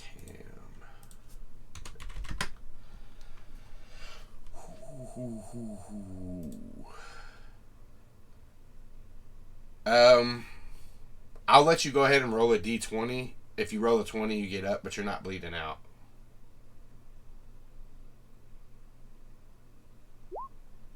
Yeah. Nope. Max. It's way too late to ask, but I want to verify. My tough morpher points are already added to Kombucha's health points. They right? are not. Okay, I realized I just fucked up too because I took Tough Morpher again. So you have like an extra So 15 hit points. We both I have did, like and I was an down extra by 10. I 15. added 5, not 15.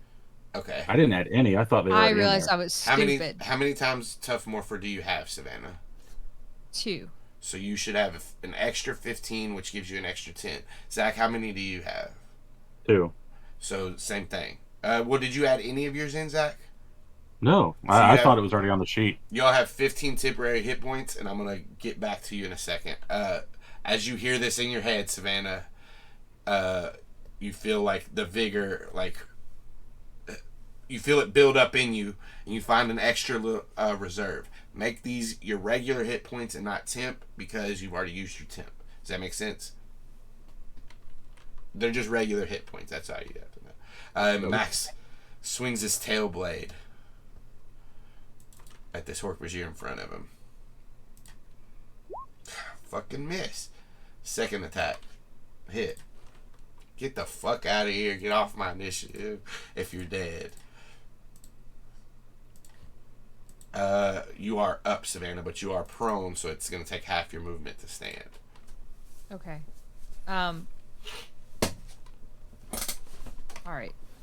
That's fine. I'm going to just use that to double move then. So I'll take half my movement, 20, because I have 40 feet. So that would be 60 total. I'm just clearing a path, a straight line shot out of this hospital for us to bolt. Okay. Oh. Give me one strength check as you're hitting this corner. Okay. Yep. 17. You can go ahead and move. Oh, sorry.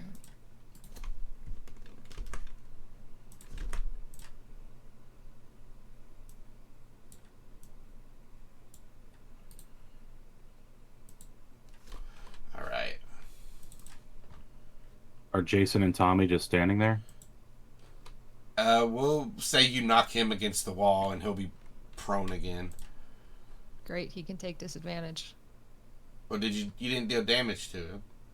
No, but I just don't like him, and I would like him to take disadvantage. And I feel if I say it confidently enough, you'll have to listen to me. Oh, I see disadvantage. Girl boss. This is the toxic part. This one lines the Dracon Beam up again towards Max.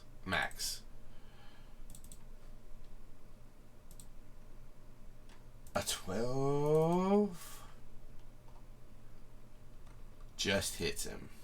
God damn it. So that's 12 more energy damage. Radiant, whatever. And you see... Let me just double check something.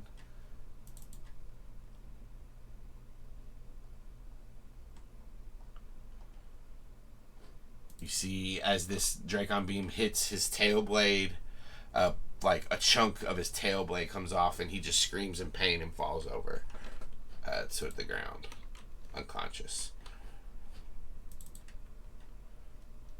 Cameron sees this and bends down and puts his nose and head under him and scoops up what he can of Max on his back and takes off.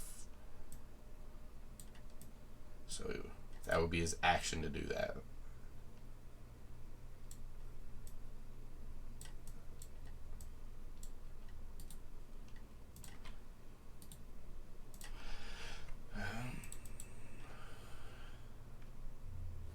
This cop will hear and shoot at Cameron. I'm up, right? You are conscious, yes. Can I get an attack of opportunity on that cop? Yeah, as you hear Cameron's voice and your vision starts to come back. You see a cop running past you, Grabbing his leg. Grab his gun and. I'm grabbing the ankle, but not just grabbing it. Like I'm yanking back so that he goes. Yep. Make a fist attack and we'll. That'll work. 24, bitch. Roll damage on that. Eat shit. 13. He falls down to the ground and just smacks his head on one of these rubble pieces. Can I grab his gun? It scatters onto the floor. It's like right beside you. So, okay. I'll grab it on my turn. Now after that though, these ones do see you. And she picks up a rock and chucks it at you. 18. Oh, that'll hit. Oh shit. 1 damage. Is this my turn? Hold on. It's not your turn yet. Okay. That's just a lot happening. All right. This guy gets up and kind of staggers out, launches a rock down at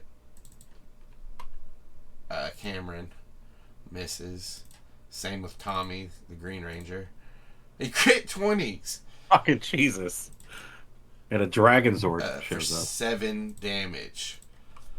This smacks Cameron right in the back of the head. And Savannah, you hear a scream of pain come from this polar bear. But he's still limping and staggering on after you. This guy, I'll say, sees you, Zac, and will throw a rock at you. Picks up off the ground. 14 to hit. Look at these motherfuckers and rocks. Yeah, that'll hit. Yeah, these rocks. Okay. Bludgeoning. I'm at 4 again. Thunk.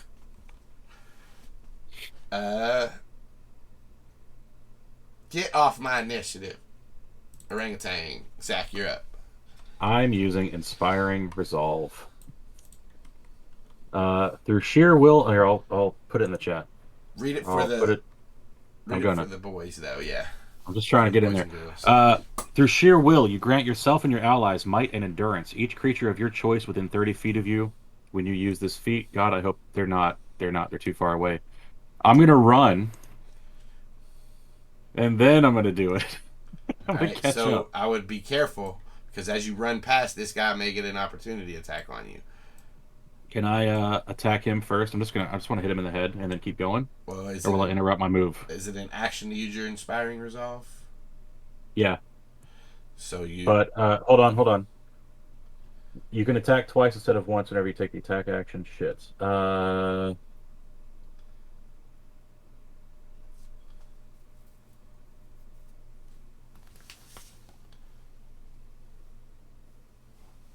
Well, I'm just gonna have to take the attack of opportunity.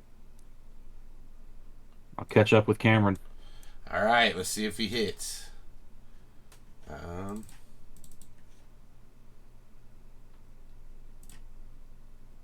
He fucking doesn't. Fucking one, he trips and falls down. Cool. I step on his face as I go by. Through sheer will, you grant yourself and your allies might and endurance. Each creature of your choice within 30 feet of you when you use this feat gains will reserve points equal to 2d6 plus your charisma modifier, which is +3. Which these are in addition... Go ahead. Go ahead. I'm going to go ahead and roll it. Roll 2d6 +3. So everybody gets 13 will reserve points. I don't know if that revives it does. Max. Okay. In addition, you and your allies gain advantage on strength checks and strength saving throws for 1 minute, as long as they're within 30 feet of me. You may use this feat a number of times, so I could still use it 2 more times, if I wanna. Nice. As I'm, my inspiring resolve takes effect, I'm gonna say we could go back and finish the job. We've regrouped. You want to go back in there with all of us basically just having died? I feel okay now. Look at Aximili. Who is now standing. As you say, look at Aximili, he does weakly push himself off of Cameron and so he can like run himself. With one arm and his tail missing. He does have part of his tail a chunk is off, and his like right now, arm is barely I'm sorry, hanging. when you say that, do you mean like there's just a chunk missing out of the meat of it, or is there like does it end halfway up? He has his tail blade still, but like picture like where it connects to his body, just a big chunk on it, so it's hard for him to swing it. He's hurting, and his right arm is like barely hanging on his body. Okay.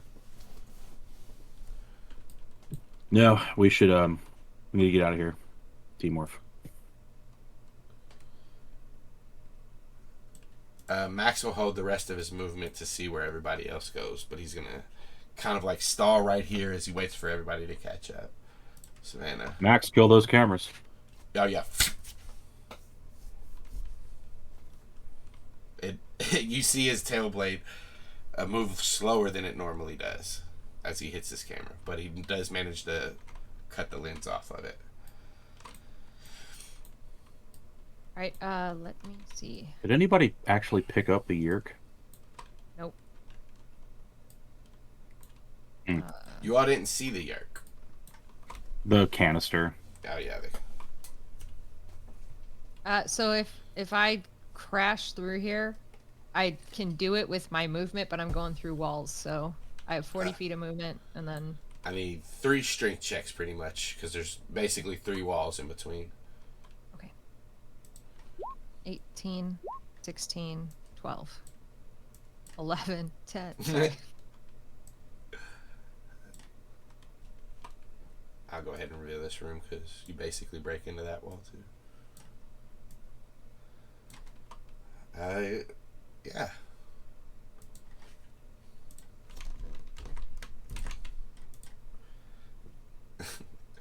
half of this battle is me setting up rubble.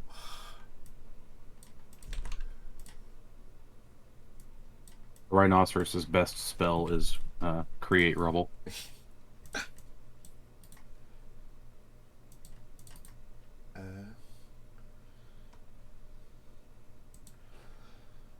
Max saved his movement, so he'll go. He doesn't know that this connects over there. I don't know. Maybe he could have figured it out, but he followed Savannah.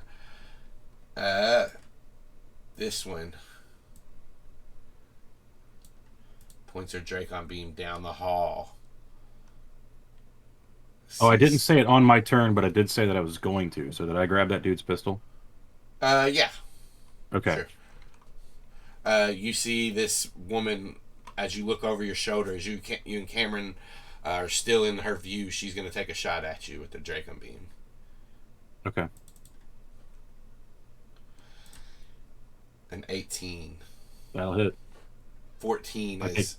Jesus Christ. You feel like your back get hit and start sizzling and disintegrating. Does that knock you unconscious?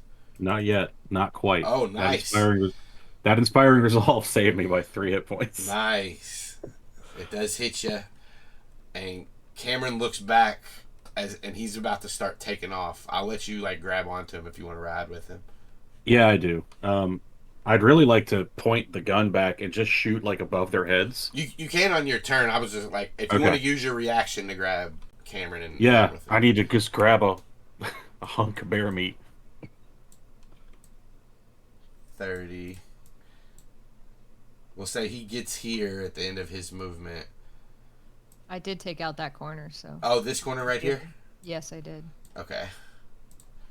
Well, I'm not going to put the rubble there right now. We'll say you're right here, then you still have line of sight. Is it my turn? Is that what you're implying? They all get to go, and then yes. Okay. So, that was the get off my initiative. They just get to throw some rocks. Hopefully they can't hit you from this far away. This one, it's 20-40. So if you're 40 feet away, they get disadvantage on trying to hit you. And you're too far out of the range, they can't hit you. But Paul can move. I mean, not Paul. Jason. He stands up, half his movement. Now let's see if you're within 40. Where's my thing? Give it here. You all would do this to me on my birthday? Happy birthday. Happy birthday, Austin. Is it your birthday? No. No. Oh. I can't find the measuring tool anymore.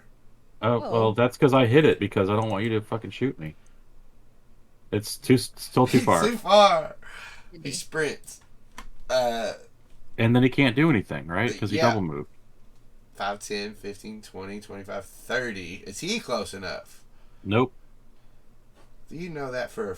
Oh, there it is. Why'd you hide it from me? A fun game. A fun guy? A fun game. Who's next? The Blue Ranger. He's not going to be able to get there either. 5, 10, 15, 20, 25, 30. Yeah. Okay. 25, 30. So he stands on his friend. Now are you... Let's see what the gun is.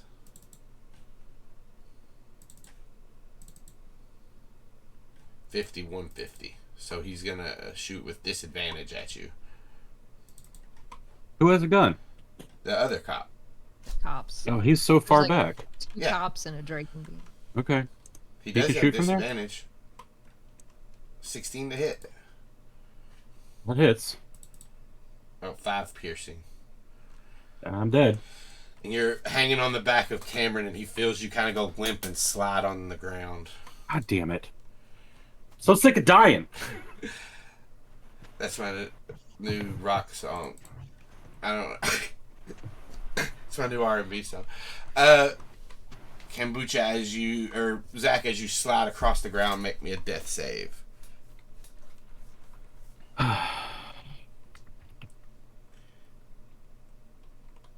Boo. You smack your head as you slide on some piece of equipment, and you bleed out a little bit. Cameron will maxes up. I'll say he stops as he sees you.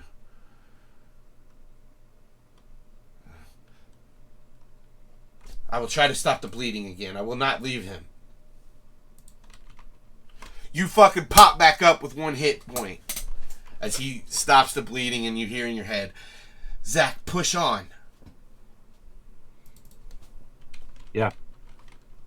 Okay. Rhinoceros, do you want to do anything but keep running?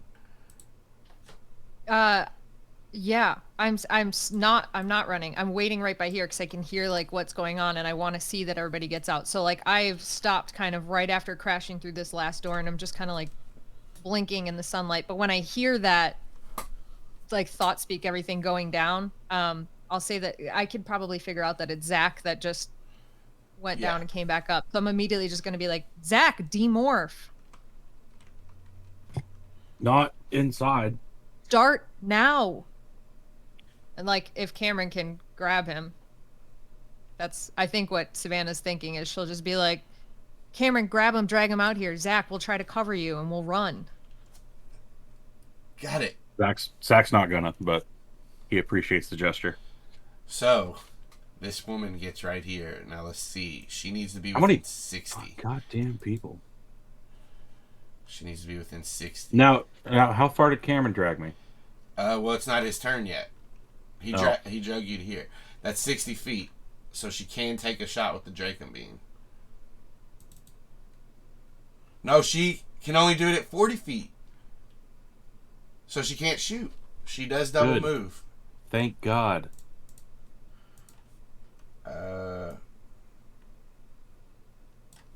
She does get to here. Cameron leans back down again as his action scoops up Zac. And they get right here. Okay, now it's all the bad guys' turn. They are all going to double move. We'll say they get right here, but they have no actions to do anything. Wait, did I not get to go? They go at the end. You're at the top. Oh, I thought they all just went. No, they just now went. Okay. Now it's your turn. I'm very confused. Because they were all back in that hallway trying to shoot at me. You are... And then... So she was trying to shoot at you. Yeah, they all had their turn. And then now it's your turn. Okay. They didn't. We're all outside. I'm going to tell... hey, Max, if you can, drop the wall. I don't know how... Maybe you can cut away something. And... close this up behind us. I do not believe I can do that. Okay. Well, it was worth a try. I'm also gonna inspiring resolve again. Nice. So I will roll that. 6, 3. I've got one more of these. No double crit ones. Oh my God. Oh man. Oh, holy shit. So that's just +5. We all get +5. What fucking garbage. Oh, shit.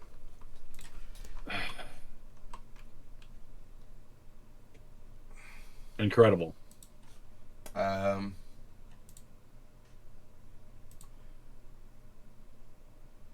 Max, like, you see his stalk eyes look behind him and he sees this guy getting close. He takes a step back, and since his tail is fucked up, I'm going to give him disadvantage at this, but he's going to take one swing at Jason. And he misses. Doesn't he get advantage? Disadvantage. Just got disadvantage. Oh, you just got disadvantage. And he tries to move his tail blade, you see like the muscles just spasm in it and he can't do it. So fucking now he's gonna take an opportunity attack. I didn't think about that and I fucked up. So I gotta play it as he's got to take another swing because it's bad if he moves away and takes a hit. 17 hits. And you see him as he misses with his first one, he comes back and like the point of his blade is going right at this guy's temple, and at the last second he turns it and smacks him And that guy falls to the ground. And then with the rest of his movement, 5, 10, 15, 30, 35, 40. Rhino. The first thing Savannah is going to do is just very angry. All of you run.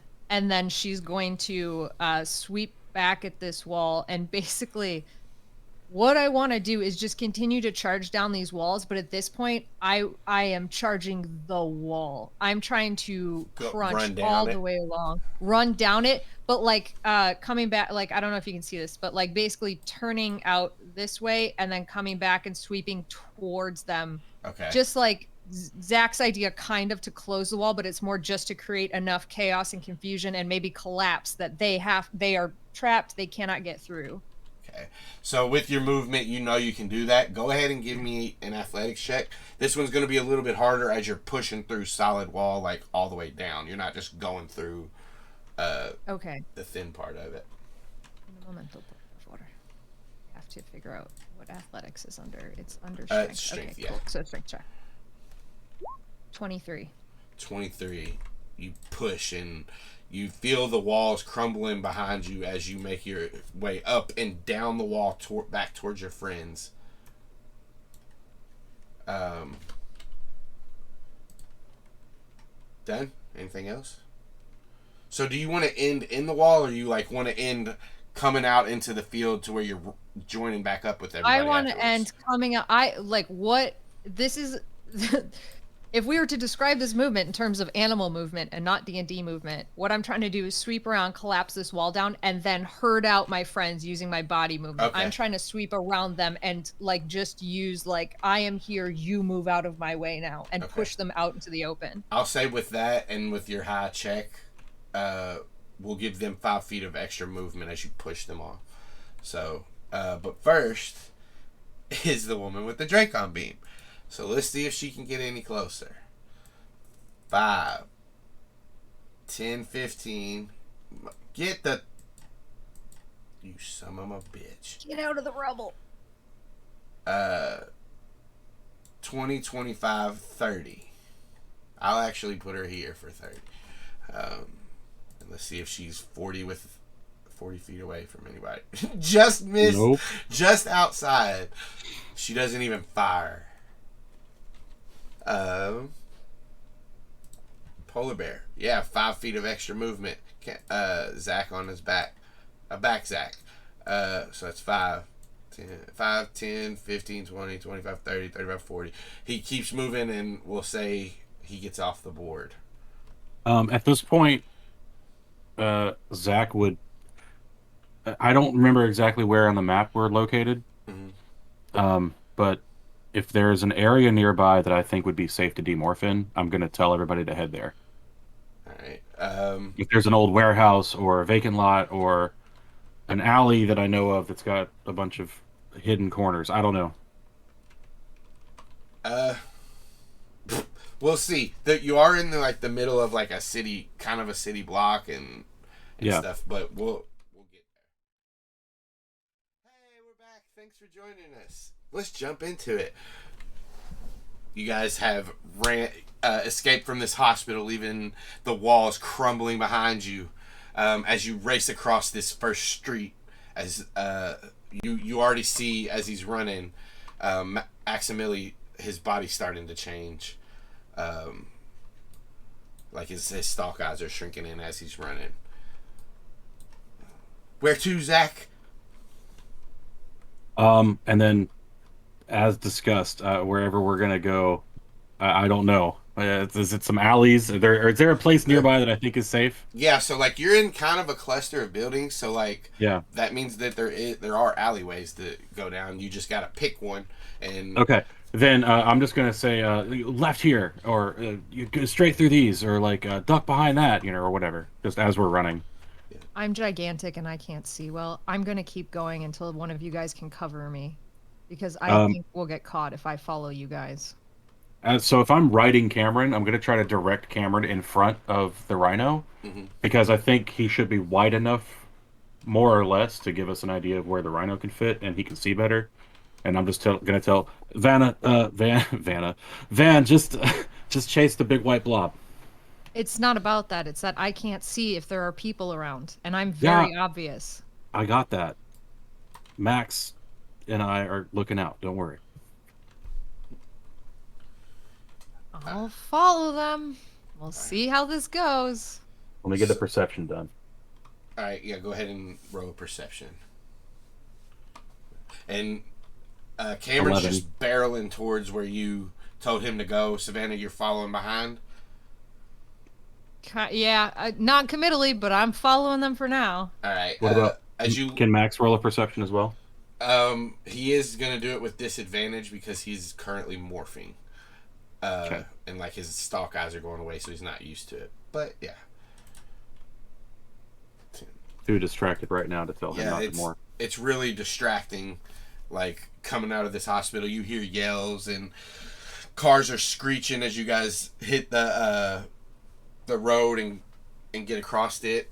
But Cameron does make it into this alleyway. You don't see any people looking like around your immediate area in this alleyway, but you know people have saw you cross the street.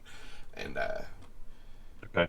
I want to get to a place where they can duck into a building and I can jump off. I want stuff hanging overhead, so if it's an alleyway with, I don't know, clotheslines or some shit, you know what I mean? Strong window to window. Yeah. But I want them to go left, and then I'm going to use taunt to get them to chase me. Okay, so you don't. I mean, the people that were chasing you are behind a building of rubble. There's just other people out and about. Oh, so there's nobody chasing us. You don't see anybody actively chase. Well, especially now with 11, you don't see anybody actively chasing you at the moment. Okay.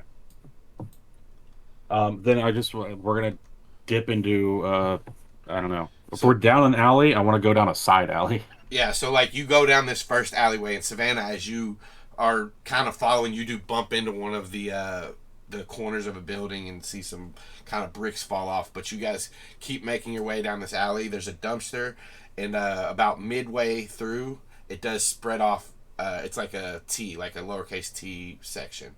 So you can go right, left, straight, or back the way you came.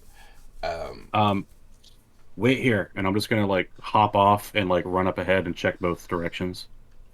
So like, are they clear? As you say that, Cameron stops and he kind of sits down on his butt and kind of leans against one of the walls and just takes a breather.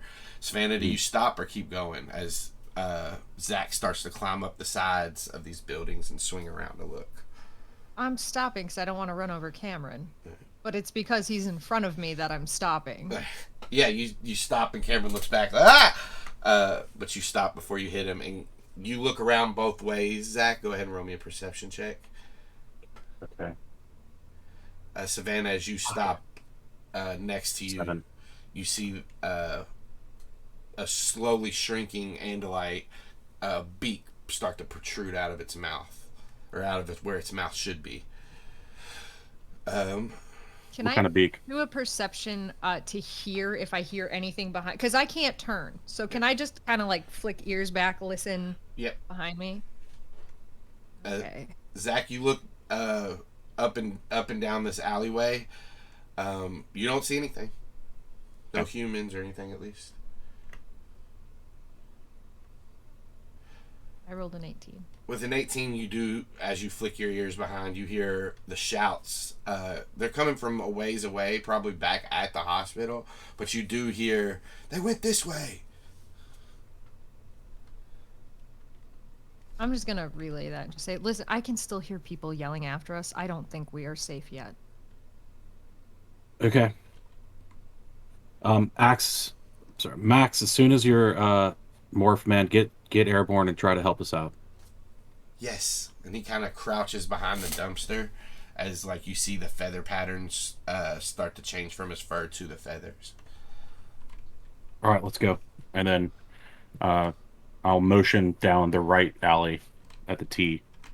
And I'm going to stand there and like let the rhinoceros and the polar bear go through and like wait long enough to make sure that Max is like 99% morphed before I move.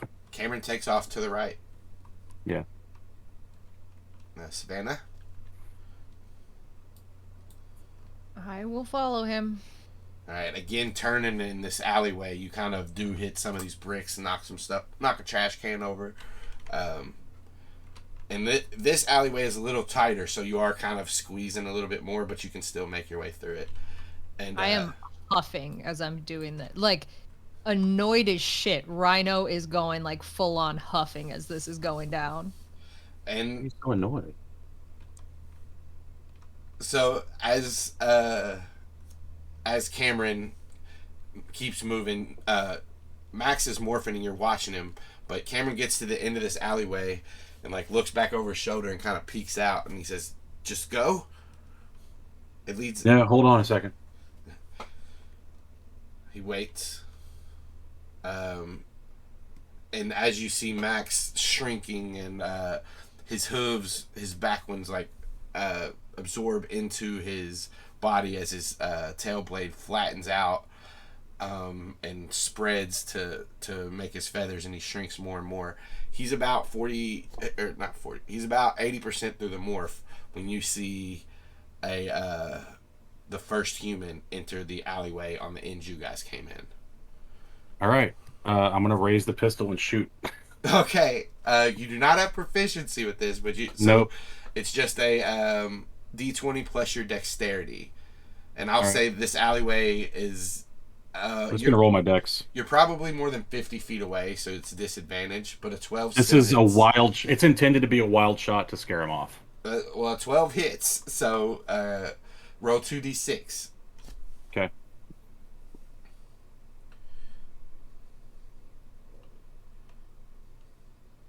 Five. You see, it hits him in the shoulder, and this. We'll say it's Tommy, the Green Ranger, and he. Oh man. He and he like takes cover, moves back behind the alleyway out of your sight. Like he takes cover behind the wall. All right, they're here. We gotta go. So go. I'm still waiting for Max before I answer. What do you want me to do, Zach? Just hang on a second, but be ready. All right. Where does this alley that we, or the one that goes to the right, does that go out into the street? It goes back out into like the street area. Okay. All right. Another few seconds go past. You see another face peek around the corner and point a gun down and shoot. So does a 18 hit your AC? Well, they'll do it with disadvantage as well. A 7. Nice. They missed. And you hear a bullet just go right past you. Yeah, I'm gonna get behind the wall that's to the left and stick an arm out and just shoot, right. Like high enough that I know I'm not gonna hit Max. Okay. Go ahead and roll again with disadvantage, and it's gonna be a -5 because that's full cover, pretty much. That's fine. I'll just hit this. There's a 14. It's still a hit. No, it doesn't, because it's a negative. Oh, no. There's a -5 to it. Oh, -5. Yeah. Okay. Yeah. Sorry. So the bullets just go wild, and you see Max, who's mostly owl now, starts to take a few hops, and he went owl. I thought it was daytime. Well, he did, but his choices are owl or crow, so he went owl, and he got a Northern Harrier. He went Northern Harrier is what I meant. Okay. So as he's mostly Northern Harrier, he takes a couple steps and spreads his wings and takes to the air. All right. High or low? Oh, low. I always go high. Fuck! So I always go high and it's always wrong. One shot gets taken at Max with disadvantage. Does he have control over that morph? We'll find out.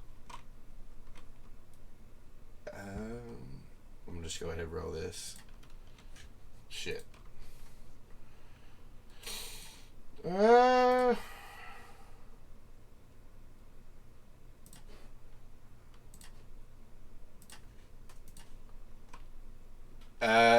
You see the Harrier take off,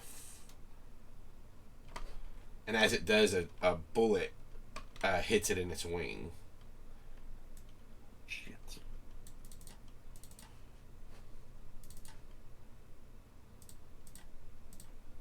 All right. You hear, "Ah!" And that will trigger another save.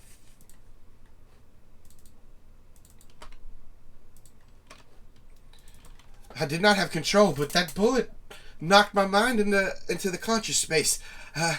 I'm hurt, but I think I can still fly. And you see, Is he still flying? yes. Okay. All right, get somewhere safe. And I'll pistol down the thing again. Just what kind of gun is this? This is a pistol. Yeah, but how many shots does it have?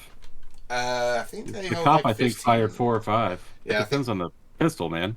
I'm pretty sure like standard is like 13 or 15 or something. So Okay. yeah, Go with that. that's real. I wouldn't lie to you. Yeah. Yeah. Okay.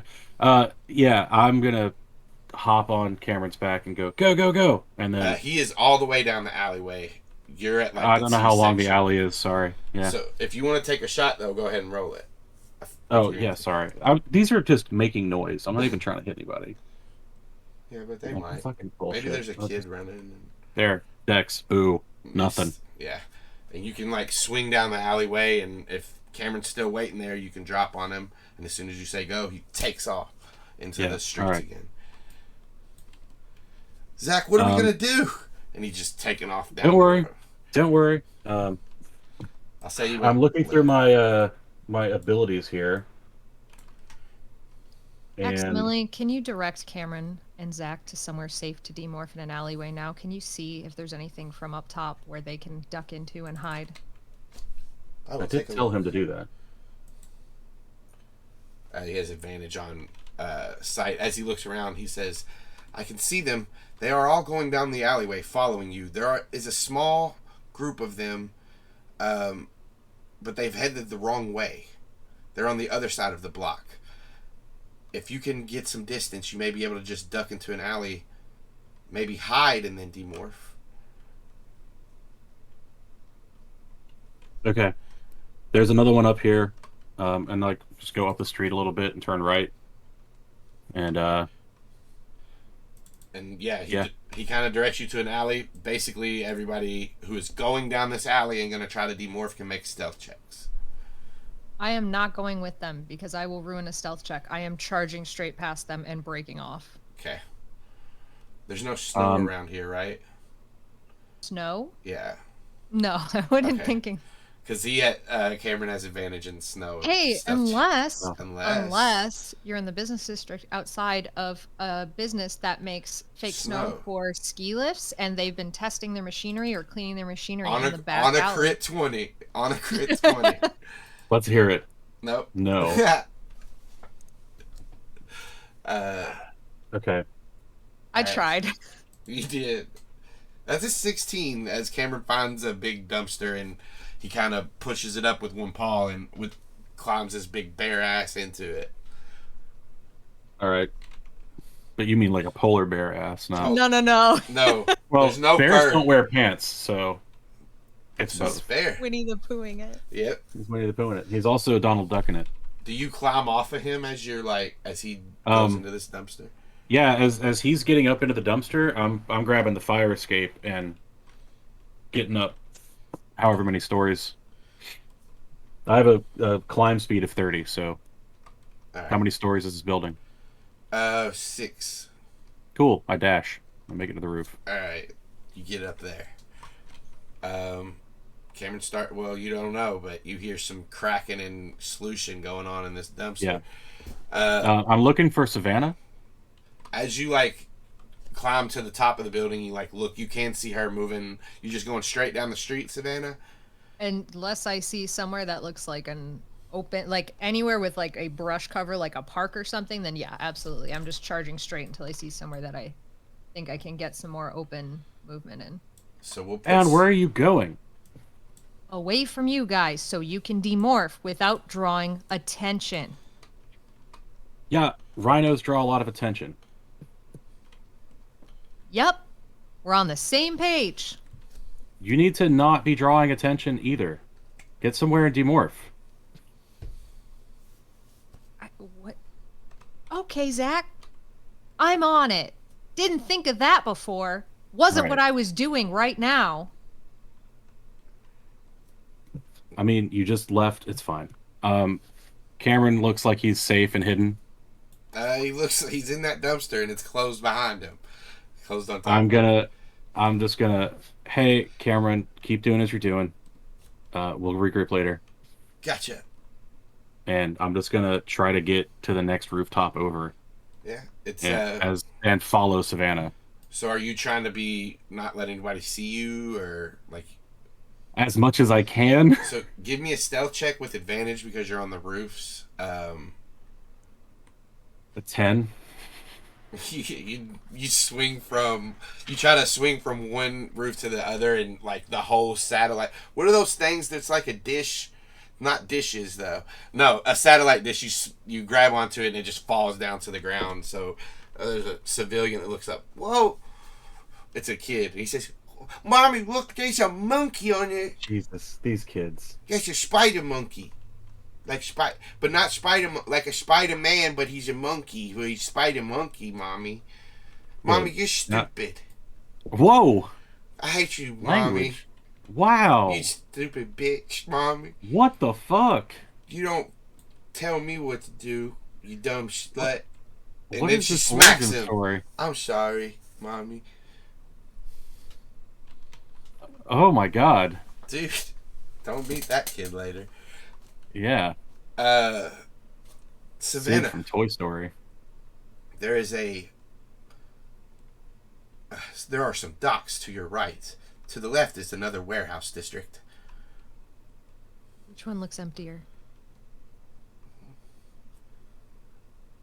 I believe the park at this time of day, and I don't see many people in it.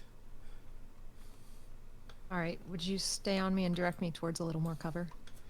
Yes. He says the park is near the docks. To your right. I'll head that way. Turn right and head that wherever I'm being directed. All right. I will say this: as you're moving down this road, you see a truck coming towards you. Roll a perception check for hearing, Like a pickup truck or like a big semi truck. am I near enough to see it? You are. You are. That's You don't hear 10. anything. You just see that truck coming towards you. My passive perception is higher though, but Uh, no, we had to roll perception. Okay, yeah, 10. As How you does- like, 17 do anything for me? so as you like look in, and you see the truck coming, you see the guy in it, and he like looks and sees the rhino, and then his eyes go wide, and he like grabs a walkie-talkie and says something into it. And I saw that. Yeah. All right, Van, there's a dude in a truck who just spotted you. He's radioed somebody. I assume it's a bunch of Yeerks. Maybe, or maybe it's just a bunch of humans, but we're working on getting to cover. Why are you still following me? Demorph. How much traffic is there on this road? It's like midday on a Friday, so like some people are getting off early from work. It's a little more crowded than it normally would be this time, so like maybe every 50 seconds, every minute or so, a car will pass. Okay. How slow is the truck moving? About 45 miles per hour. Okay. If that's slow to you. No, it's not. Not. I'm just gonna sit tight. Savannah, as Aximili is directing you, you hit an alleyway, you are knocking shit over, and it's not, I mean, that's how a rhino do. That's just how a rhino do.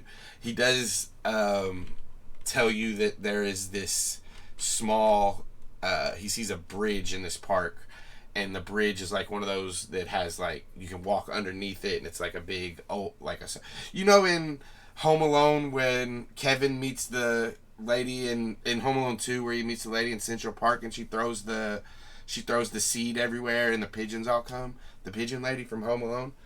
Home Alone 2, but Lost it's in New York. Home Alone 2, Lost in New York. It's like Is it- that place. Okay. let's say someone hasn't seen Home Alone 2, What? Lost in New York. Ow. Put that on the list. No. So it's just like a circular opening with a bridge going over it. It's like one of those round. It's like basically like a sewer tunnel, but flattened on the bottom. Yep. Yep.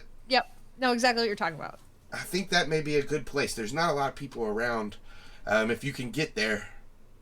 I'll give it a shot, and I'll try bolting there with accidentally, hopefully, telling me how to avoid people in the park. So I will give you advantage on the stealth check because he's helping you. You are gonna have disadvantage because you're a big ass rhino running through a city. So flat roll. So flat roll.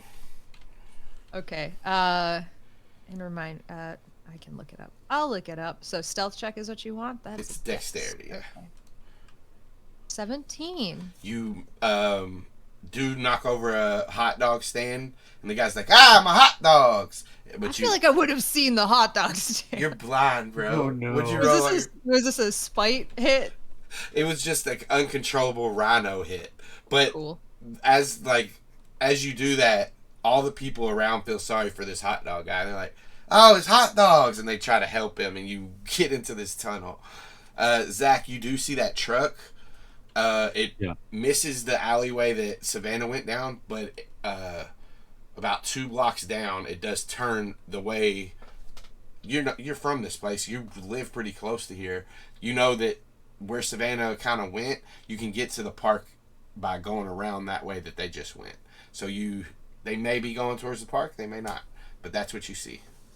How, like, with what urgency did they turn? You know what I mean? Was it like a sort of turn, or? Yeah, almost a drift. Okay. That, I don't know if you can even hear me if you're too far away, but that big truck is heading your way. I think it turned towards the park. Savannah, you don't hear that, but Max who does? is in the air and can grab it and relay it, does. Yes. Cameron, if you can hear me, get somewhere and go bird. We need more eyes in the sky. You don't hear anything. That's fine. Savannah. Yeah, private thought speak to Aximili. Just, are you still covering me? I am. I'm gonna go in the tunnel and demorph and then come out as a peregrine. I do see the truck. How close? It will be here in less time than it takes you to, or in less time than it takes you to demorph and remorph. Fantastic. You may need to demorph and move. Less time means they'll be there before you're finished, is what I was trying to say. All right, that was just a confusing way to phrase that, but all Yes, right, I that will is demorph. Not on my move. planet. I see. It probably helps when you can relay some of your intention through thought speak, which doesn't always seem to Yes. come through to us. Yes. I'm demorphing. Godspeed. How many buildings? How far away am I from the park? Can I see the park? It's at least over 150 feet away. I will say you see like the trees off in the distance. Okay. It's not a huge park. It's not Central Park. It's like a small little park with like places for kids to play in a little wooded area, picnic stuff. I'm too far away to do any good. I'm gonna start demorphing. Okay. All right. So after about a minute, Savannah, you have finished your morph. I have speed morpher. Yeah. So like, Does that affect it? what the demorph? Outcome? The outcome that you're No. So I was taking that trying to in. mess with you? I took that into consideration when I was like, he has less time. Got it. So after you finish your demorph, you do hear this truck enter the park and is like making its way down these roads. Zac, you also finish your demorph, and if you guys are going right into it, into another morph or what? I'm stashing the pistol on this rooftop, like loose brick or behind something, whatever.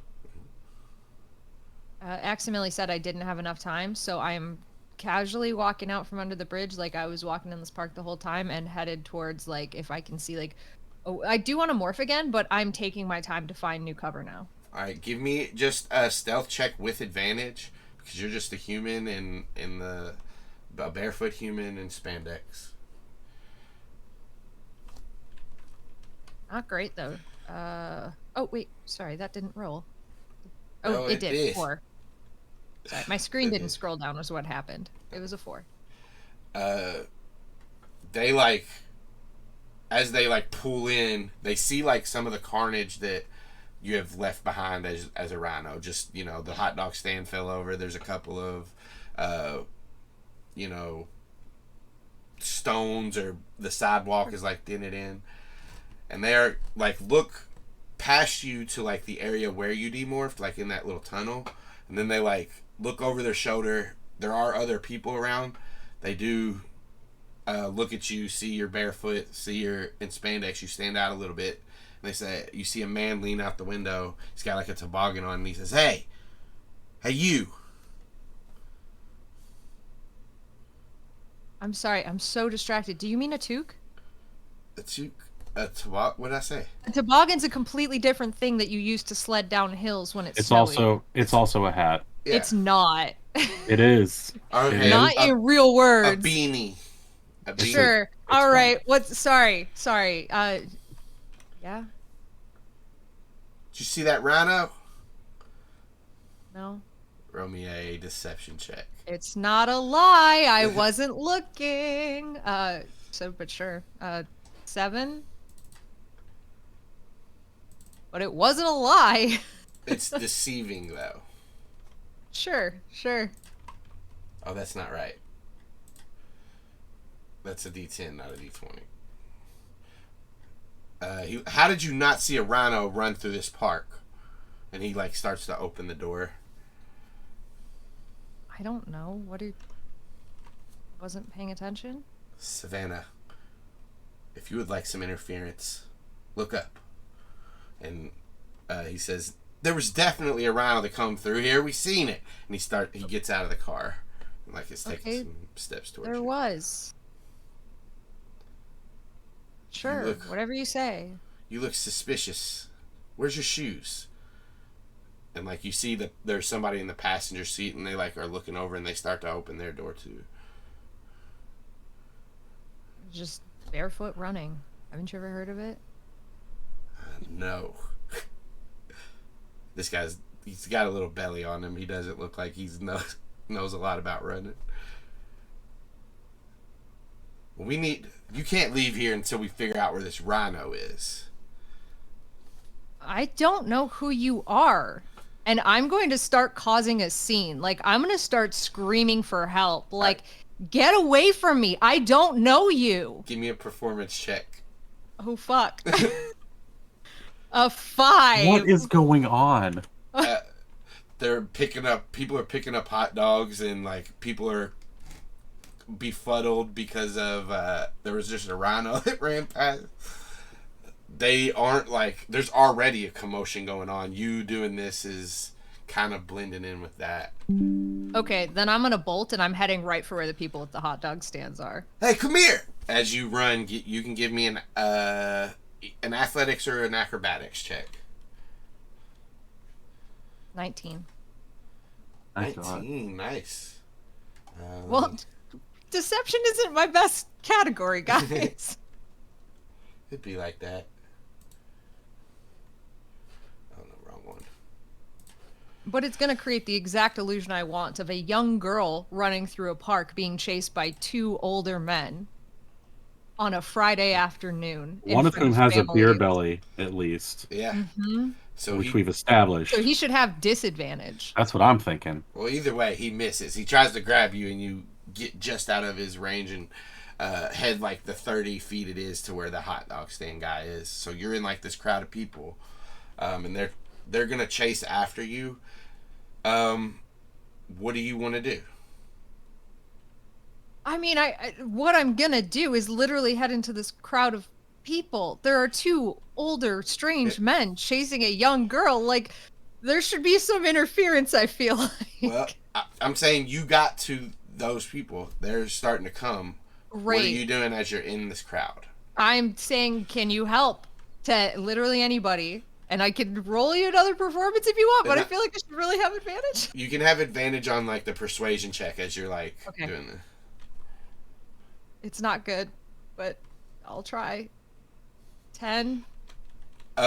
it's hard to like get people's attention as you come in here. It's not necessarily the hot dogs. It's just everything else that has went on too. Sure, I get Um, it.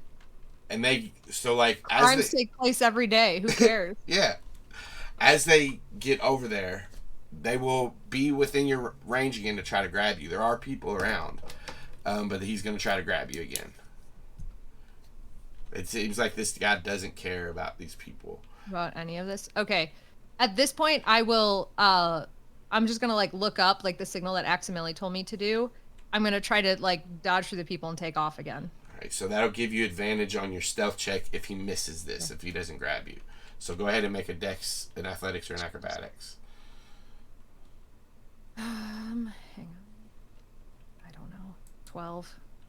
Crit 1. So as he goes to grab you, maybe you're like, "You're not my dad," or something like that. I don't know. And then I'm saying all of those things. I don't know you. You need to leave me alone. Back off. Like all things. So like he does after you say that, he grabs you. He gets you. He grabs you by the arm. And you're like, "I don't know you. I don't know you." And the hot dog guy stands up. And he sees this guy and he just takes a punch at him. And it causes him to let you go. You take off. And now give me a stealth check with advantage. As soon as the guy gets punched, he's like reeling from it. He's looking. You see a northern harrier come down and fly right past his face. And you manage to duck into these people and at least get out of this crowd enough to get away from him. This guy doesn't see you. The other guy that was with him watches you start to take off.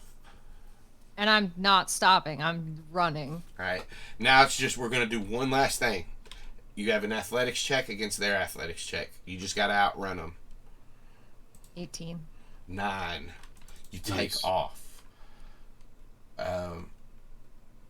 And as you get away, you run, you hit some forest, get out of the forest, get back into the city life, duck down some alleyways, go inside a building, come out of another building, and you get away. All with Aximili leading you. Where do you guys reconvene? Well, I was morphing to bird about the time she came out of the tunnel. Yeah. So as you finish bird, you meet up with Cameron in the air. Okay. And you can relay with Aximili. He's like, we've escaped. By the time me and Cameron, I think, meet up and then get to the park and can figure out where Max is, I think at that point Van's probably gotten away, so we can just be we'll just be like near enough each other that we can see where everybody is. And Savannah, did you go bird too? No, I just escaped. Okay. You can go bird after you escape if you want. You can find yourself a place to morph. Yeah, sure. I'll take my time as long as it takes as cautious as I want to be, and I'll find a place and I'll morph. Can we see the alley where we stashed our stuff from here? It's back towards the hospital. You know where it is. Yeah.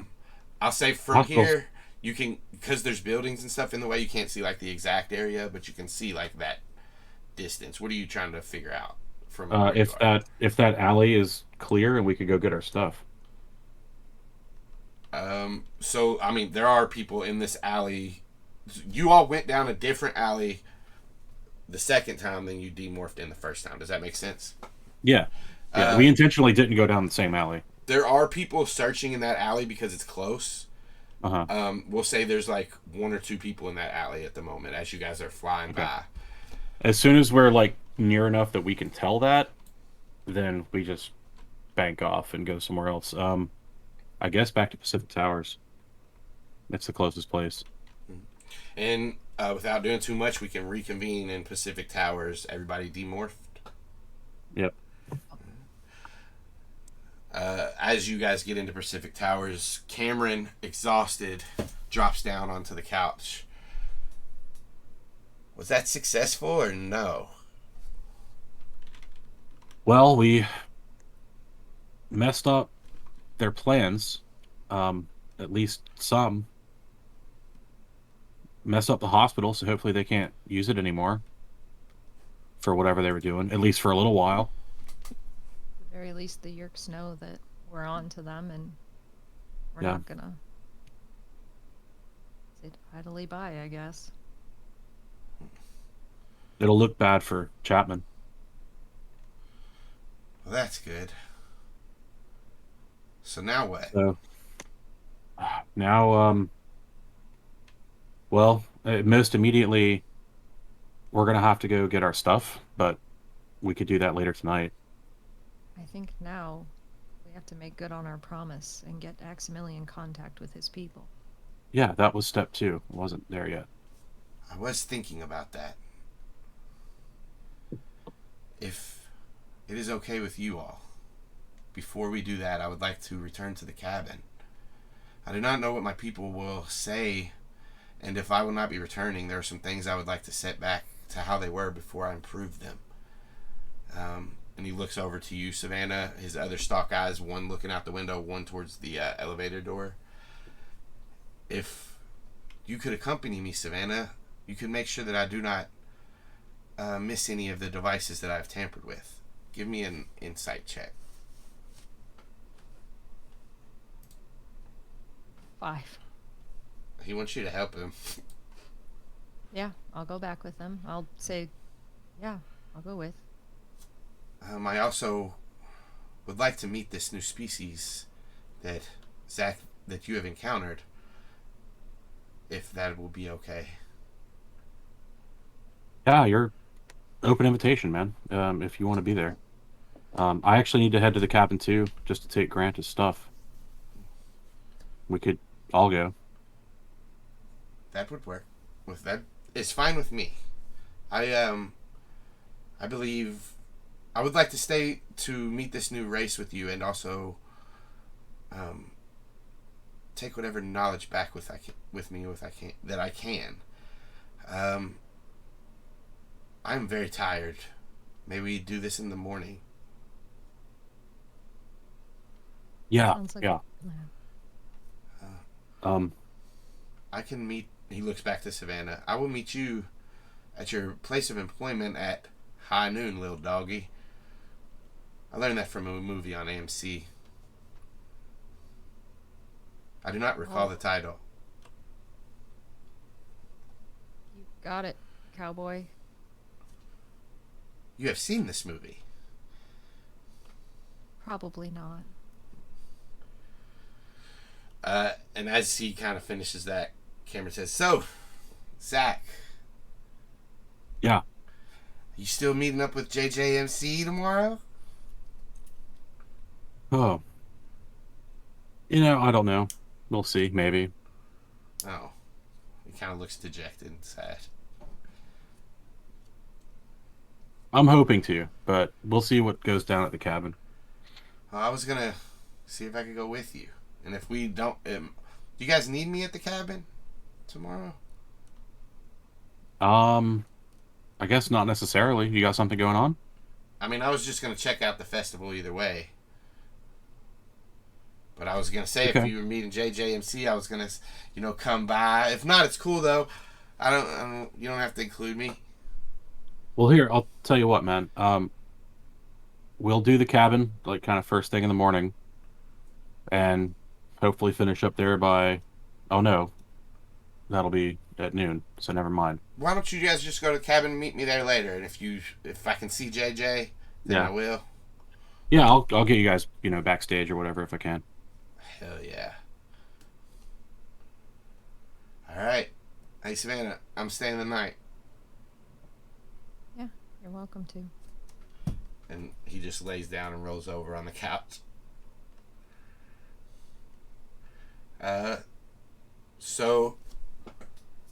Zac, if you want to, you can go retrieve your stuff late at night. I'd like to go by the area very casually. So I guess maybe if there are spare clothes, like I could wear Savannah's dad's clothes or something. Totally fine. You can do whatever you need. I don't want. Yeah. We don't have to go through that. You're gonna get through it. You can get your stuff back. It's fine. Cool. I'm just gonna grab everybody's shit, and I'll even drop everybody else's stuff back off at Pacific Towers before I go home. Next day, Savannah at work.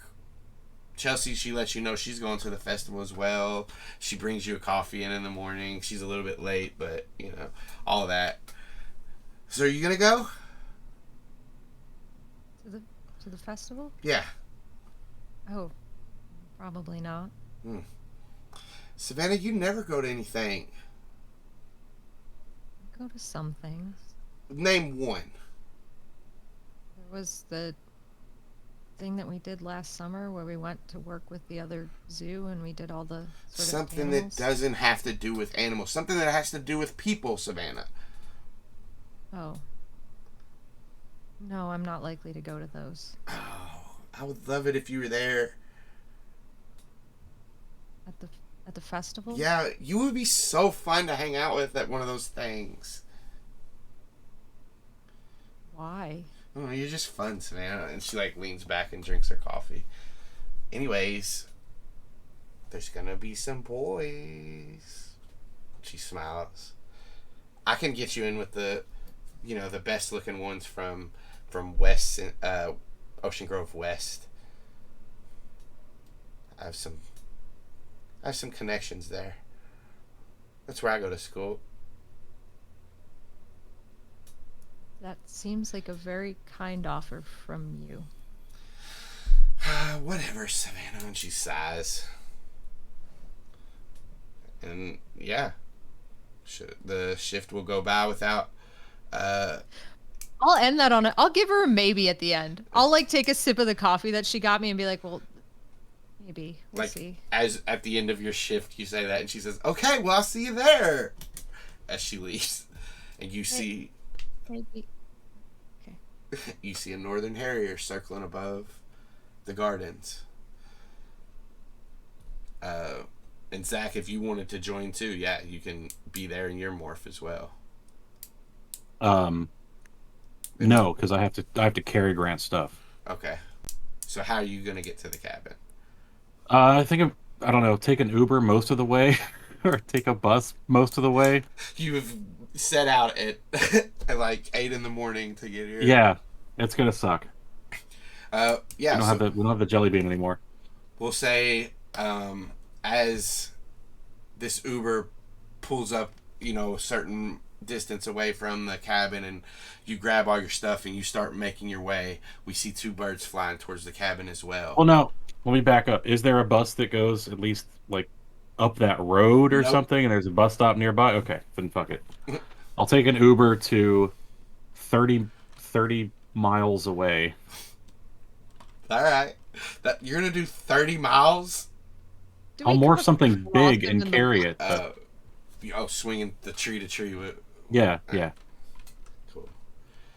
I'll put it in a backpack, and then Kombucha will be wearing a backpack in the trees. So, you timed this perfect. You are about 5 minutes out. The Savannah and Max are about 10 minutes out. And as you guys continue on your new normal lives, turning into animals and traveling deep into the woods and back into the city, going about normal businesses, the thoughts of those that had to fall by your hands today, the entire freedom the thoughts that you all have of these people that had to fall by your hands today for you to protect the entire freedom of the human race, these fill your heads. You all have felt war now. You have taken casualties. You've given casualties. You've seen the reality of it, and it broke one of your ranks. It takes a toll on you physically, but the images that will stick in your head and the choices that you all have to make are more exhausting and taxing on your own well-being than any of those bruises or scrapes could be. Now is the time to cling to your reasons to fight, because the reasons to stop are piling up. Relishing your victories and your losses. But definitely in the victories, because, hey, there's still victories.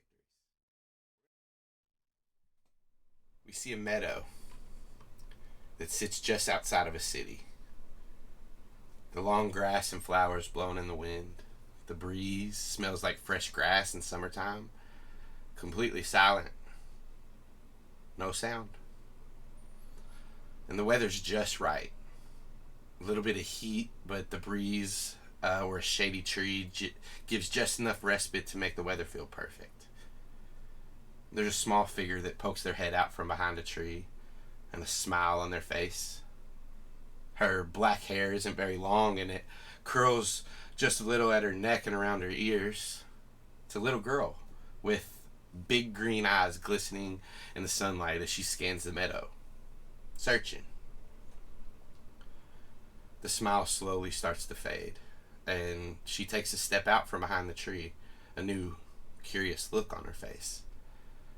She takes an unsure step, her little body barely keeping balance. Another step, and another. The look turns to worry. She stepped far enough away from the tree that only her two little fingers rest on it, and her small arm is outstretched, and she gazes in the meadow searching. The worry turned to panic, and the panic starting to set in on her. And just before all hope is lost, and this little girl's green eyes begin to fill with tears, from behind the tree, two hands grab her and lift her into the air. They turn the little girl's body to face them, and it's a woman in a summer dress with flowers decorating it. Hair as black as the little girl's. She raises the little girl higher and spins her through the air. The uncertainty and panic no longer clouding her face. She's smiling, and the few tears that had started to form fly off her face as she spun. We hear the first sounds now as this woman talks to the little girl. It's faint and it echoes, but the words are clear. Hold on. She spins the girl faster and faster, and they laugh until the woman stumbles over. She falls and pulls the little girl in tight as they disappear between the grass. We see the woman lift up with the panic look on her. We see the woman lift up with the panic look on her. We see the woman lift up. We see the woman lift up, a panic look on her face. She looks down to see the little girl face down. The woman quickly grabs the little girl's shoulder to turn her over, and when she does, she's greeted with a huge smile and laughter from this little girl. The woman smiles back and says, "Well, you're pretty tough, huh?" The woman and the little girl laugh and laugh and laugh, and suddenly your eyes shoot open as you hear the sound of a car crash outside your house. Shortly after, you hear two men arguing, and behind your closed door of your room, you hear, "Dylan, get up. You got an hour to get ready if you want to ride. I don't care if you want to sleep all day, but you're not going to make me late." Jenna, can you please describe Dylan for us? Sure. Dylan is about 5'7", a little skinny, but not too skinny. Definitely gaining the weight back. A little sallow, little pale, and constantly very tired. Yeah, you wake up to your dad shouting into your room, telling you to get ready. 5 minutes. I'm 5 minutes, Dad. All right, you got an hour. I'm leaving without you. An hour, that's good. Yeah, I can do that. And as you kind of wipe the sleep from your face, you see your little terrarium with your little spider in it, and he's looking out at you, and you see his little front two little legs start doing this. Hey, Pippin. And Dylan is gonna reach for the little container of flies that she has and take a couple of them and put them in the little hurricane jar and set it down in Pippin's enclosure. Yep. And close the lid. Yep. I don't know how these work, but however it works, he goes and eats them. You like, if a spider could smile. Yeah. Anything else you want to do? No, I'm just gonna get up and get ready for school. Well, or whatever. Yeah, whatever day it is. Sunday. I don't know. It's Saturday actually. He was talking about taking you to the Ocean Grove's Founders Day Festival. Right. And yeah, you get ready. He's in the car waiting for you.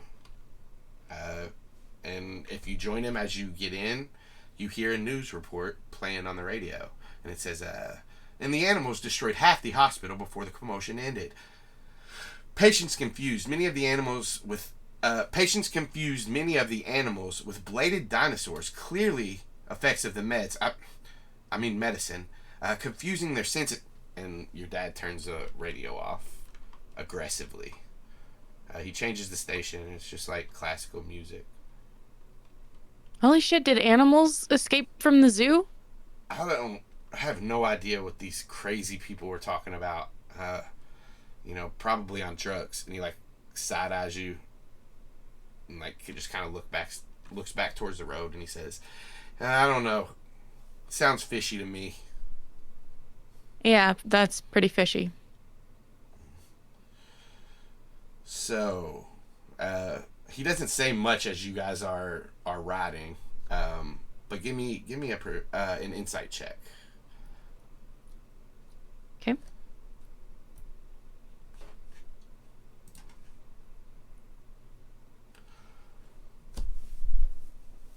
Yeah. You can tell after he turned off that radio, he seems more nervous than anything else, and he seems to be like sweating profusely after hearing that. Dad, you okay? Yeah, I'm fine. I'm fine. I mean, like they didn't describe any mice, so you're probably gonna be fine. I know you're terrified of mice, but like, it's gonna be fine. Oh yeah, the whole hospital thing. I don't know. It doesn't. It's other things. It's things at work, and with your insight check, you can tell that is a lie. There is something connecting this, like something that he doesn't like. Boss is breathing down my neck. Dylan has done her fair share of lying to him, so she's just gonna drop it.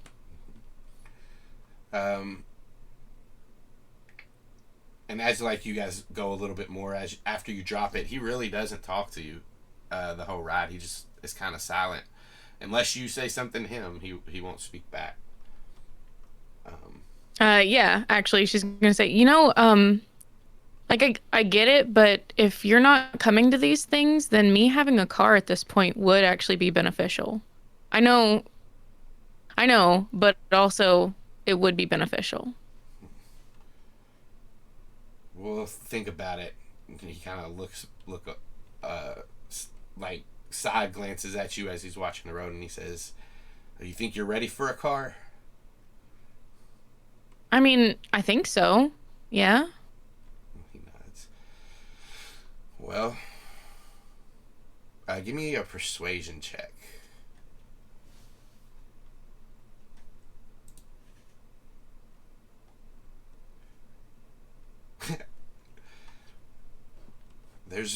You had a lot of issues. I don't know about getting you a car. But you know what? Maybe if it'll keep you, or if that would help me a little bit. It would make me not have to run you everywhere around town. He does seem to think at that. So we're gonna leave it at a hard maybe, right? Sure. I can live with that. Listen, Dylan, when we get here, I'm going to need you to hurry, okay? I cannot be late. Do you have a way home tonight? Yeah, absolutely. Yeah. And as you guys are starting to pull up towards the festival, he reaches into a wallet and pulls out $100, hands it to you. Use this for what you need. I'll see you in the morning. And he stops like at the front entrance to this. Dylan's gonna pull her sleeves down a little over her arms, and then thanks, I guess. Love you, Dad. As you like say love you and get out, he says yes, love you too, and he gives you a wave and pulls off. And you turn and you see the Ocean Grove Founders Day Festival. It's beautiful. There's lights everywhere. There's rides. There's booths, stands, food, everything. It's about 3 p.m. The booths line the walkways of this park. The rides are set up in the fields. There's jugglers, games, fortune tellers, a fun house, a dunk tank. There's this booth with the spinning wheel, and it has numbers all around it, and then the like the counter in front of it has like squares with the numbers in it, and you can buy some chances and put it in the numbers, kind of like roulette. And if you hit your number, you get to win a cake or something, like a cake or a pie or something. And like as you look around, the crowd is mostly families at the moment. Some teenagers are here, but more will gather as the night goes on. At first, you do see one familiar face, a girl you considered a friend. She has like jaw-length blonde hair, soft blue eyes. It's Katie. And she just seems to be leading a group of children with blue shirts on. And she's like kind of filing them into a fun house. I'm going to walk up. You walk up and she kind of notices you and raises, like kind of gives you a wave. Oh, hey, Dylan. Hey, Kate. How you doing? I didn't expect to see you here. I haven't talked to you in a little bit. Yeah, I just needed to get out, Yeah. I'm chaperoning these kids. This program I'm a part of, they took them here as kind of like a field trip. That's kind of adorable. Yeah. Do you... Hey, if you don't have anybody... She kind of looks around, sees you're not with anybody. You can hang out with us. I mean, maybe for a minute, yeah. I got some things I want to hit up. Oh, yeah? I'm gonna play some games. Oh, the balloons with the darts, or... Heck yeah. Yeah. You can win an M&M poster. No. Oh, okay. No, I'm not going for that. Yeah, me neither. I don't like Eminem. He's so 2000 and late. Well, what have you been up to, Dylan? Oh man, yeah, so much. Like, homework mostly. Meetings, they're fun. Yeah. If you needed some more support, I just joined this group and they are amazing. They provide low-income families with stuff that they might need. People that need therapy. There's therapists that have joined the group that give out free therapy when you're a full member. Pretty cool. That might actually help a little. I know I've cost out a lot of money lately, so that might be, yeah. Everything's free with this, and they provide like this whole field trip for these kids was free. I'm going to a meeting next Tuesday if you want to come. I mean, I've got another meeting, but yeah, I'll check it out sometime though. She puts a hand on your shoulder and like leans in close and says, "Dylan, I'm a friend. I'm trying to help you. Take my help." Yeah. I mean, I'm grateful, yeah. I can't cancel on one so soon. I can probably arrange it. And she like goes back to shuffling the kids in to where you can just come and check it out. Whenever you're free. Cool. Awesome. I like that. Sweet. And as the kids go through and you guys spend a little bit of time together, it's small talk. One of the kids falls. Give me an insight check when this kid falls.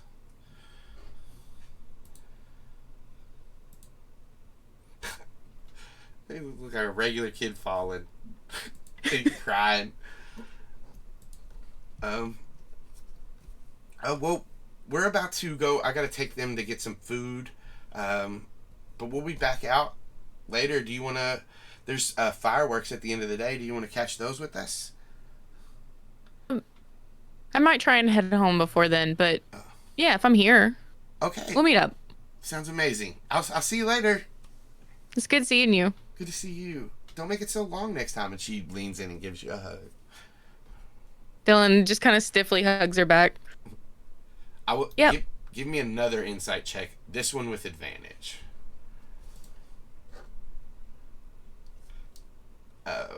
Yeah, with a 14, it's a little... She's acting... The last time you saw her, it wasn't like this. It's a little bit weird. Something's off. But yeah, so this is about another hour later. It's about 4:30ish. You do see another familiar face at this pie roulette thing. Well, first, as you're walking around, as more teenagers start to gather here, you do see some of your old friends, Chelsea and Haley. They're standing with some other girls, one with like this long red hair and a ponytail. Chelsea kind of gives you like a small little wave, but you can kind of tell she's doing it where nobody else in the group could see her do it. And Haley sees you and just kind of giggles and flips her beautiful blonde hair. She walks off. Another guy that you notice is a guy in like this leather jacket, a tank top underneath, blue jeans. He's got this greasy hair. He's unshaven. You see him kind of wiping his nose as he's walking around and looking around. He does see you, gives you like a little head nod, heads off like back behind some of the booths and stuff. Super shady. At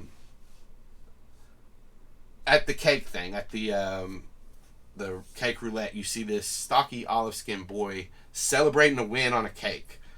Some of his brown hair comes loose from his bun, and he looks right at this smaller guy that's right next to him with red hair, and he kind of gives him a high five. This is Cameron, a kid that you used to hang in the same circle as you like last year when all your stuff was going on. He does seem to notice you and kind of like gives you a head nod as he's won. Yeah. I'm gonna walk up and be like, "Sup, loser?" What? No, not a loser. Look at this. And he says, give me that pecan pie. And they bring over a pecan pie to him, and he just digs right in, takes a bite with his hand. You want some? Oh, no, absolutely not. It's good. That looks horrendous. Hey, Bart, this is Dylan, my friend. Dylan, this is Bart. And the redheaded kid kind of nods to you. Dylan's gonna nod back to him. So, what brings you here, Dylan? I escaped. Hell yeah. Hell yeah.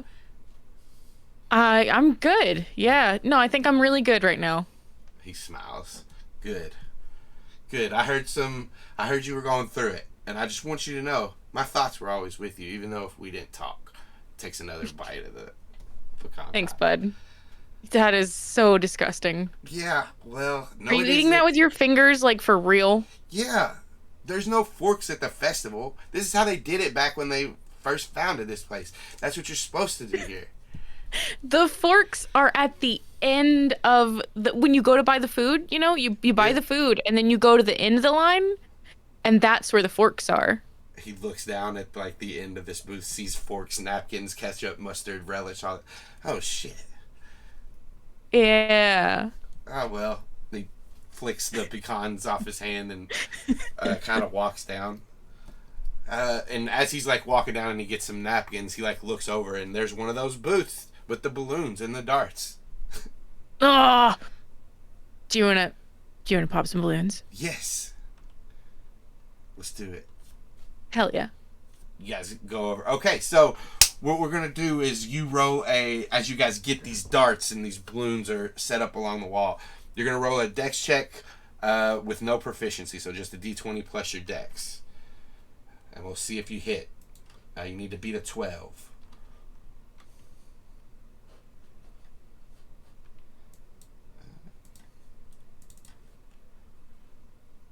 Nice.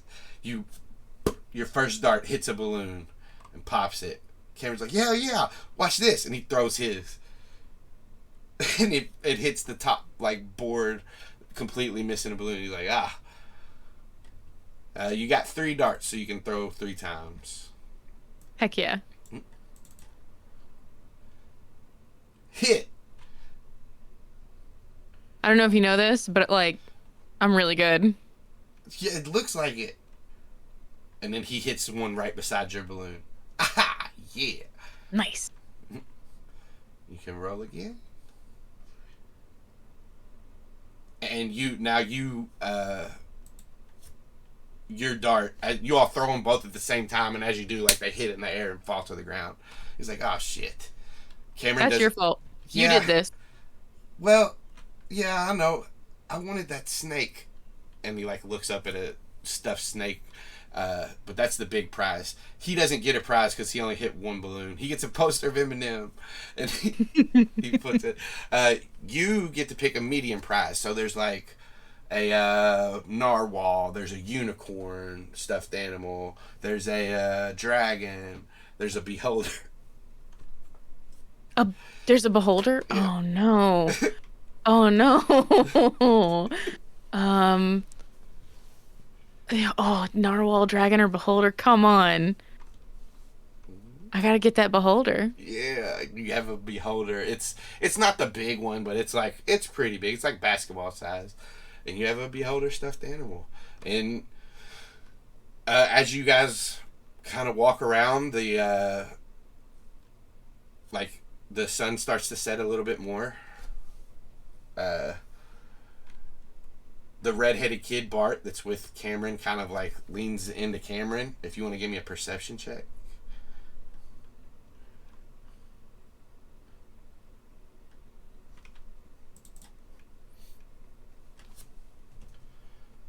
As he leans in, you hear him say to Cameron, "Hey, you want to go smoke behind the booths?" And Cameron looks back and says, "No, not right now. Not right now." And you see him like kind of side eye you. It's cool, man. You guys can go. No, it's cool. It's cool. We don't need to, right, Bart? Bart says, "I'm going." Cameron shrugs, "Idiot." And then No, I mean, that's what you like to do. It's fine. It's not going to trigger me. We're gonna be fine. oh, you want to come with? Are you good to be around it though, and everything? I just don't, Yeah. It's just pot, right? Yeah, it's fine. Cameron thinks about it for a second. All right. And they kind of sneak off behind some. They sneak off behind like these first booths, and it's like they're still within like the light that's radiating off the booths and stuff. And Cameron's like, "Come on, I know your brother's a cop, Bart, but the rest of us don't have get out of jail free cards." And he like leads deeper into the woods, and they start smoking some weed. Cameron will not offer. Bart does offer it to you. Cameron like smacks him on the shoulder, and he says, "What?" And he says, "Don't." And he kind of looks at you, shakes his head. I mean, it's fine. Yeah. No thanks, bud. You do see that guy in the leather jacket. He's out here with you guys, but he's like 40 or 50 feet away. And what he's doing is different, but you see he is also participating in recreational drugs, just not weed, the worst kind. He's injecting something. Dylan's gonna kind of like position herself to where her back is turned to him, so she's not looking. Cool. I'm not gonna get into that right now. We'll save those for a later check or something like that. But so as you guys having fun, they start giggling as like the weed takes a hold of them, and as this happens, you hear a small distant rumble in the sky. And as you like look up, you manage to see this red light very quickly, less than a second, streak through the sky. And not even 5 seconds later, there's a shimmer in the sky, and an object appears. Some kind of plane? No, it's a spaceship. It's a small, sleek-looking ship, and it's almost a pod with like 2 fins on either side. And you only see it for a second as it descends below the tree line. And then the ground shakes as whatever that was hits the ground. Dylan, what do you do? Dylan's gonna turn to the guys. Holy shit! Cameron like looks at you and looks back to the sky and looks back at you, and he says, "We gotta get out of here. We should go. No, what? No. Yeah. And Dylan's just gonna start running toward the thing. Oh shit! Cameron looks at Bart and he says, "You know what? Go get the others." And he takes off like with you, and that is where we will end book 2 of Dungeons and Dracon Beams. To be continued. Megamorphs 2's coming. Let me bring the rest of the people back in. Hang on one second. Boom. Hi, everybody. We are not doing the Heroic the Less today, but while we're still here, we'll give you a quick, hey, guess who it is? Jenna's here. Hey. Unfortunately, totally overshadowed by how mad I am at Austin right now. Oh no. Wait. Can we get a quick, it's Jenna, it's It's Jenna. Jenna. It's Jenna. Oh, man. So, look, what's coming next? Now you guys know, Megamorphs 2's coming. Megamorphs 2's coming. There's going to be a little bit of a break. We don't know how long yet, but not long. Not very long. Yeah. You guys want to say anything before we do some sign-off stuff? So much. So much. So much. Oh my What God. happened at the cabin? Do I still get to hang out with JJ? What's going on? No one cares about you. Jenna's here. No, I'm worried about the story. Oh, I mean, I story. also am very invested in what happens with Dylan right now, but Oh, I'm dying. Oh, man. I'm not going to drag it on too long. There will be a Heroic the List where you can ask all your questions. We're going to get to them. I got to concentrate on the Megamorphs for everybody first, and we're going to get that out, and then we'll do some Heroic the List.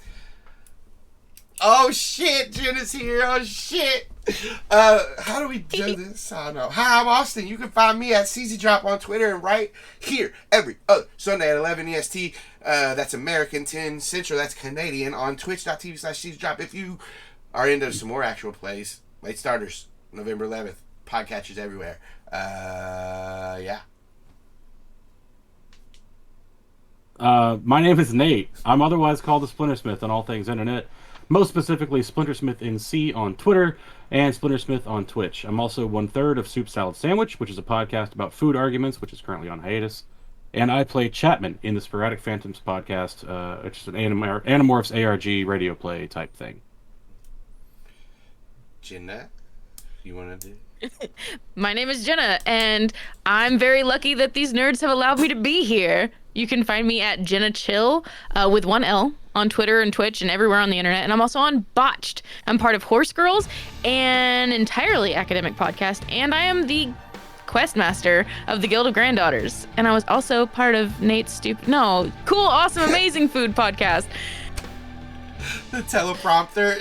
You just read whatever's on the teleprompter. No, we wrote damn Jenna's it. script for her, and she ad-libbed it. Hi, I'm Alex. I'm Alex and Birds on Twitter. Mostly, I'm on 1,000 podcasts. I mean, really, Jenna just said like a lot of them. So, Horse Girls, a positively academic podcast about horses and stuff. This one, Dungeons and Dracon Beams. I'm on that one with Jenna. I just really wanted to segue that in here. I'm on that show with Jenna now. I'm so excited.